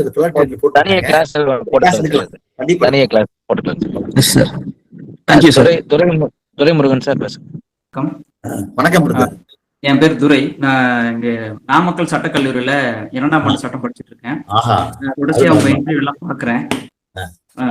எனக்கு ஒரு டவுட் மட்டும் இருக்கு. சொல்லுங்க. அகாடமிக்கா இல்ல, எனக்கு இப்போ தமிழ்நாட்டுல சட்டக்கல்லூரிகள் இருக்கு இல்லைங்களா, அதுல நான் பார்த்த வரைக்கும் பெரும்பாலான சட்டக்கல்லூரிகள் இப்ப புதுசா ஆரம்பிச்சது உட்பட பெருநகரங்களுக்கு ரொம்ப வெளியே இருக்கு. உதாரணத்துக்கு நம்ம சென்னை எடுத்துட்டோம்னா திருவள்ளுவர் தாண்டி பட்டறைப்பெரும்புதூர்ல இருக்கு, இங்க புதுப்பாக்கம். இதெல்லாம் முன்னாடி ஒரு 10 ஆண்டுகள் முன்னாடி வரைக்கும் சமூகத்துல எந்த ஒரு பிரச்சனையா இருந்தாலும், அது ஈழ பிரச்சனை எதுவா இருந்தாலும் முதல் குரல் வந்து சட்டக்கல்லூரி மாணவர்கள் இருந்தா வரும். அப்படிதான் நம்ம பார்த்திருக்கோம். ஆனா இது ஒரு போராட்டமோ எதுவோ முன்னாடி வந்து காலேஜ் ஹைகோர்ட் கேம்பஸ்ல இருந்த வரைக்கும் ஒரு 10-20 மாணவர்கள் சேர்ந்து பிராட்வே ரோட்ல உட்காந்தாலே அது ஒரு பெரிய செய்தியாக்க முடிஞ்சது. ம், ஆனா இப்போ வந்து கேம்பஸ் எல்லாமே பெருநகருக்கு வெளியே இருக்கவும் ம், இப்போ அவங்க ப்ரொடெஸ்ட் பண்ணணும்னா அவங்க திருவள்ளூர் வர வேண்டியது இருக்கு. இப்போ உதாரணத்துக்கு ம். பட்டப்பெரும்பு எடுத்துக்கிட்டா ஆமா, திருவள்ளூர் ஆமா. கலெக்டர் ஆஃபீஸ் முன்னாடி ஏதோ ஒரு ப்ரொடெஸ்ட் பண்ண வேண்டியது இருக்கு. அது நீட்டுக்கு எதிராக இருந்தாலும் எதுவாக இருந்தாலும். ம், அப்போ கிட்டத்தட்ட ஒரு 16-17 கிலோமீட்டர் அவன் டிராவல் பண்ணி ம். மாணவர்களை திரட்டி அங்க கொண்டு வந்து சேர்த்துறதுங்கிற ஒரு பெரிய விஷயம். ஆமா. இது எதேச்சியா அந்த மாதிரியான கல்லூரிகள் அப்படி அமைச்சிருக்கா அப்படிங்கிறது நான் ஏத்துக்க முடியல. ஒண்ணு இது வந்து குறிப்பா இந்த மாதிரியான போராட்டங்களை ஒடுக்க இல்ல அப்படி ஒரு போராட்டங்களை அரசுக்கு தலைவலியா இருக்கக்கூடாதுங்கிறதுக்காக இப்படி அமைக்கப்பட்டிருக்கா அப்படிங்கிறது ஒண்ணு இருக்கு. பிளஸ் இந்த அமைப்புகள் எஸ்எஃப்ஐ மாதிரி ஆகட்டும், ஏஎஸ்ஐஎஃப்ஓ இல்ல ஏபியூபியும் கூட அந்த அமைப்புகள் மற்ற பொதுவாக கல்வி நிலையங்களுக்குள்ள அதுக்கான அனுமதிகள் இல்லை. ஆனா குறைந்தபட்சம் சட்டக்கல்லூரிகளுக்குள்ளேயாவது இத செயல்படுத்துறதுக்கான ஏதாவது முகாந்திரங்கள் இருக்கா? அது இருக்கு இருக்கு. அதுக்குன்னு ஒரு இணைப்பு வச்சிருக்கிறோம். இப்போ வந்து நீங்க ஏஎஸ்எஃப் இருக்கலாம், எஸ்எஃப்ஐ இருக்கலாம். அதாவது நம்ம தமிழ்நாடு முழுக்க சட்டக்கல்லூரி மாணவர்களுடைய இணைப்பே இருக்குது வந்து. அது நீங்க உருவாக்கலாம். நாமக்குள்ளே ஒரு கூட்டத்தை கொடுங்க, ஒரு தபால் கொடுங்க, எல்லாத்துக்கும் கொடுங்க, வரவழைங்க எல்லாத்தையும். அங்க வச்சு பேசுவோம். நாம சட்டக்கல்லூரி மாணவர்கள் படிப்போம், போராடுவோங்கிறது நம்ம எப்பயுமே நம்ம படிப்போம், அதே சமயத்துல போராடணும். ஏன்னா இன்னைக்கு இருக்கிற அரசியல் சாசனத்துக்கு மிகப்பெரிய ஆபத்து ஏற்பட்டு இருக்கு. இன்னைக்கு சொல்லிருக்காங்க 2029 வந்து ஒரே நாடு ஒரே தேர்தல்னு சொல்றான். அப்படின்னா என்ன அர்த்தம்னா, ஒரே நாடு ஒரே தேர்தல்லாம் எப்போ வர முடியும்? அம்பேத்கர் சொன்னதுதான். என்னைக்கு இந்தியா ஒரு தேசமாக உருவாக வேண்டும் என்றால், இந்த நாட்டுல என்றைக்கு சாதி ஒழிக்கப்படுகிறதோ, தீண்டாமை ஒழிக்கப்படுகிறதோ, வறுமை ஒழிக்கப்படுகிறதோ, நம்முடைய மொழி கலாச்சாரம் பண்பாடுகள் எல்லாம் இருக்கிறதோ அப்பதான் வர முடியும். ஆனா இன்னைக்கு ஒரே நாடு ஒரே தேர்தல்ங்கிறது ஒரு நீங்க பெரும்பான்மையா இருக்கக்கூடிய ஒரு மதத்தினுடைய அடிப்படையில மற்றவர்களை எல்லாம் புறந்தள்ளக்கூடியது வந்திருக்குது. இதை எதிர்த்து போராட கடமை நமக்கு உண்டு. ஆனா அந்த தாக்குதல் மிகப்பெரிதா இருக்கு. தமிழ்நாட்டுல தப்போரைட்டோ அந்த அந்த ஒரு பெரிய நான் தடுத்திருக்கிறேன் இங்கே. ஆனா இன்னைக்கு நடந்து கொண்ட நிகழ்ச்சி டெல்லி பல்கலைக்கழகத்திலையும் ஜேஎன்யூலையும் உமர் காலியத்தை போட்டிருக்கக்கூடிய அற்புதமான இளைஞர்கள் 5 ஆண்டுகள் யுஏபிஎல் இருக்கிறான் உள்ளார. 5 ஆண்டுகள் அதுல என்ன இருக்குன்னு எனக்கு தெரியல. எனக்கு வந்து நானும் பார்த்தேன் வந்து. ஆனா தரம் மறுக்கிறாங்க. இன்னைக்கு சுப்ரீம் கோர்ட்லயும் இந்த டெல்லி ஹைகோர்ட்ல மீண்டும் மறுத்திருக்காங்க போறான். அப்ப இவைகளெல்லாம் உள்வாங்கி கொண்டு சட்ட கல்லூரி மாணவர்கள் ஒன்றுபட்டுங்கிறது மிக மிக முக்கியம். ஏன்னா we are warriors of law. நாம சட்டமன்ற நீதிமன்றத்தின் முன்னால் நின்று போராடக்கூடிய மிகப்பெரிய போராளிகள் போறாங்க. அப்ப நீங்க சொல்லக்கூடிய விஷயம் வரணும். ஒட்டுமொத்தமா இன்னைக்கு போராட்டங்களே ஒடுக்குவது என்னுடைய வேலை. தொழிலாளிகள் போற வயிற்று எரி கட்டிக்கங்கிறான். கார்பரேட்டுக்காரங்க எல்லாத்தையும் திறந்து விடுறேன். கார்பரேட் கையில இந்தியா போய் கார்பரேட்டுகளும் காவியும் சேர்ந்து இந்தியாவுடைய அடிப்படை கட்டமே உடைக்க பார்க்கலாம். இந்த பேசிக் ஸ்ட்ரக்சர் ஆஃப் கான்ஸ்டியூஷன் அதை எதிர்த்து நாம் ஒன்றுபட வேணும். நீங்க செயல்படுத்தோட வாழ்த்தை நான் பாராட்டுறேன். காளிதாஸ் சார் பேசுங்க சார். சார் எனக்கு ஒரு கொஸ்டின் சார். சார் வந்து இப்போ ஒரு சக்சஸ்ஃபுல்லா லாயரா வரணும் அப்படின்னா ஜட்ஜ்மெண்ட் படிக்கணும்னு சொன்னீங்க சார். முக்கியமான விஷயம் சார். இப்ப சமகாலத்துல இப்போ வளரக்கூடிய ஒரு வழக்கறிஞர்கள்ட்ட நம்ம கேட்கும் போது எங்கெங்க நேரம் இருக்கு, ஆபீஸ் வேலையை பார்த்துட்டு அது ஜட்ஜ்மெண்ட் படிக்க நேரம் இல்லை அப்படிங்கிற ஒரு காரணத்தை முன்வைக்கக்கூடிய இருக்குங்கய்யா. அது வந்து ஒரு ஜூனியர் இருக்கக்கூடிய ஒரு நபருக்கு இந்த இருக்கும்போது சார் வந்து தமிழ்நாடு முழுக்க பயணம் பண்ணிட்டு பெரும்பாலான நேரங்கள் பயணம் பண்ணிக்கிட்டே இருக்கு. உங்களோட நீதிமன்ற தீர்ப்பு படிக்கக்கூடிய நேரம் எப்படி படிக்கிறீங்க அப்படிங்கிற அனுபவத்தை சொன்னீங்க எனக்கு ரொம்ப உபயோகமா இருக்கு. ஷார்ட்டா நான் சொல்லிடுறேன், டைம் ஆயிடுச்சு சொல்லிடுறேன்.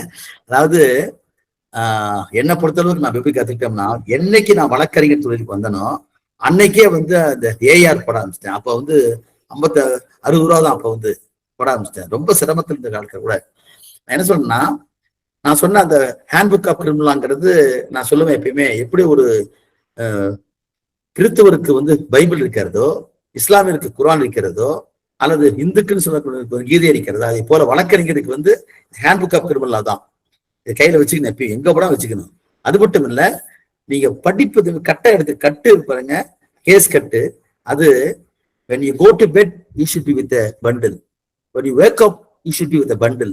in my career இந்த இடத்துல சொல்றேன், ஈவன் நீங்க ஒரு கழிப்பறைக்கு போவதுக்கு கூட பண்டலோட தான் போவேன் நான். அந்த ஒரு 10 நிமிஷம் படிக்க ஆரம்பிக்கிறேன். சோ நீங்க இது மட்டும் இல்ல, காலையில எழுதுப்பா 5 மணிக்கு எழுந்திரிக்கணுங்கிறத என்னுடைய எல்லா இளைஞர்களும் கேட்டுக்கிறேன். 10 மணிக்கு படுத்துருங்க, செல்போன்லாம் தூக்கி அந்த வச்சிருங்க. 10 மணிக்கு பட விட்டீங்கன்னா 5 மணிக்கு எந்திரிக்கணும் கண்டிப்பா. 5 மணிக்கு எழுந்திரிச்சு இந்த 1 மணி நேரம் நீங்க ஒரு நாளைக்கு ஒரு தீர்ப்பு படிங்க போதும். அப்புறம் கட்ட படிங்க. 6 மணிக்கு நல்ல வாக்கிங் போங்க. 1 மணி நேரம் 40 நிமிஷம் நல்ல பிரிஸ்க் வாக்கிங். நான் எல்லாத்துக்கும் அட்வைஸ் பண்றேன். ஏன்னா இன்னைக்கு இருக்கிற டென்ஷன்ல இந்த போனை பார்த்து இதாகிக்கிறோம்.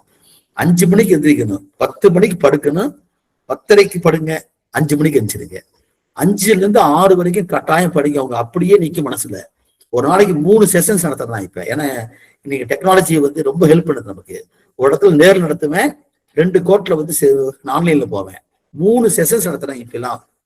இந்த மாசத்துலயே பாத்தீங்கன்னா நடத்திருக்கிறேன். அப்ப என்ன நமக்கு டிஸ்டர்பன்ஸ் இருந்தாலும் 10 to 10:30 செல்போன் எல்லாம் தூக்கி அந்த பக்கம் வச்சுக்கிட்டு நீங்க படுத்துறணும். உறக்கம் மிக மிக முக்கியம். I am running 72 now. இப்ப நான் வந்து என்ன ஒரே வருத்தம்னா, நமக்கு இளமை காலத்துல ஆனா இன்னைக்கு இந்த மாதிரி சொல்லித்தரதுக்கு ஆள்லாம் போச்சு. குரங்கு பிள்ளை போட்டப்ப கத்துக்கிட்டோம். உங்களுக்கு அப்படி இல்லை. இன்னைக்கு எல்லாமே கொட்டி கிடக்குது, முன்னாள் வந்து நிக்குது. அப்படியே தட்டுனீங்கன்னா சாட்ஜிபி வேண்டியதுல சும்மா கூகுளுக்குள்ள போனீங்கன்னா அதுல சொன்னாவே எல்லா ஸ்கிஷம் வந்துடும். இப்ப அதனால இந்த நீங்க படிக்கிறதுக்கு ஒரு வழி என்னன்னா, கட்டு எப்பயுமே சனிக்கிழமை ஒரு நாள் நீங்க கூட லீவ் வச்சுக்கீங்க, ஞாயிற்றுக்கிழமை ஃப்ரீயா இருக்கு. ஆனா சனிக்கிழமைக்கு உட்காந்தீங்கன்னா அடுத்த வாரத்து கட்ட பூரா பிரிச்சு எடுத்து கவுண்டர் போடுறது, ஸ்டேட்மெண்ட் போடுறதுல தனியா வச்சுக்கணும். அது மட்டும் இல்ல, எதெல்லாம் கேஸ் நடத்த போறோமோ அந்த கட்டை ஒருக்க படிச்சு வச்சுக்கணும், நோட்ஸ் போட்டுக்கணும். டைரி எங்கிட்ட இருக்கிற பழக்கமே என்னன்னு கேட்டீங்கன்னா, 10 ஆண்டு காலத்துல நான் வச்சுக்க டைரி பாருங்க, நூற்றுக்கணக்கான ஆயிரக்கணக்கான ஜட்ஜ்மெண்ட்ஸ் எழுதி போறாங்க. இன்னைக்கு படிச்சேன்னா டைரியில வெறும் நான் கேஸ் எழுத மாட்டேன், சிசி நம்பர் எஸ்சி நம்பர் எழுத மாட்டேன், அன்னன்னைக்கு படிக்கிற ஜட்ஜ்மெண்ட் எழுதி வச்சுக்குவேன். ஏன்னா எனக்கு கேஸ் வந்துகிட்டே இருக்கு போறாங்க. அதனால உங்க டைரியில அன்னன்னைக்கு நீங்க எந்தெந்த கேஸுக்கு முக்கியமான கேஸ் கேட்கறீங்களோ அதை வந்து நோட் பண்ணி வச்சுங்க. இந்த பழக்கத்தை செஞ்சு பாருங்க. You will enjoy it and you will really fruitful judge. Thank you very மச்ங்க சார். காலத்துல பாத்தீங்கன்னா குவாலிட்டி, அதாவது குவான்டிட்டி ஆஃப் அட்வொகேட்ஸ் நிறைய பேர் வந்துட்டு இருக்காங்க. ஆனா குவாலிட்டிங்கிறது வந்து இருக்கா அப்படிங்கிறது மிகவும் கேள்விக்குறியாதாங்க இருக்கு. அந்த குவாலிட்டிய என்னோட அனுபவத்தின் மூலம் எப்படி மெருகேற்றிக்கிறது, எப்படி உருவாகணும் அப்படின்னு சொல்லி தங்களோட ஒரு 40 வருட கால பயணத்தை ஒரு மணி நேரத்துல சுருக்கி சொல்லணுங்கிறது ஒரு முடியாத ஒரு காரியம். இருந்தபோது எங்களை எப்படி கொண்டு போகணும் அப்படின்னு சொல்லி சொன்னதுக்கு ரொம்ப மிகவும் மகிழ்ச்சிகரமா இருக்குங்க. இனி வருங்காலங்கள்ல ஒரு குழந்தை எப்படி தாட்டி ஒரு தகப்பன் வந்து ஒரு குழந்தை நடக்கிறதுக்கு இப்படி வளர்ந்துவோமா, மண்டிக்கால் போடுமா, ஏஞ்சி நின்றுவோமா அப்படின்னு சொல்லி வளர்க்குற மாதிரி நீங்க எங்களை இன்னும் வருங்காலங்கள்ல ஒவ்வொரு வகுப்பு எடுத்து கொடுத்து எங்களை மெருகேற்றி வளர்க்கணும்னு சொல்லி கேட்டுக்கிட்டு, இந்த ப்ரோலிட்டேரியட் பிரீடர்ஸ் குழு சார்பாக தங்களோட பொன்னான நேரத்தை ஒதுக்கி எங்களுக்கு இவ்வளவு நேரம் இந்த வகுப்பு எடுத்து கொடுத்தது ரொம்ப நன்றி sir. Thank you very much sir. வணக்கம். ரொம்ப நன்றி. ரொம்ப நன்றி.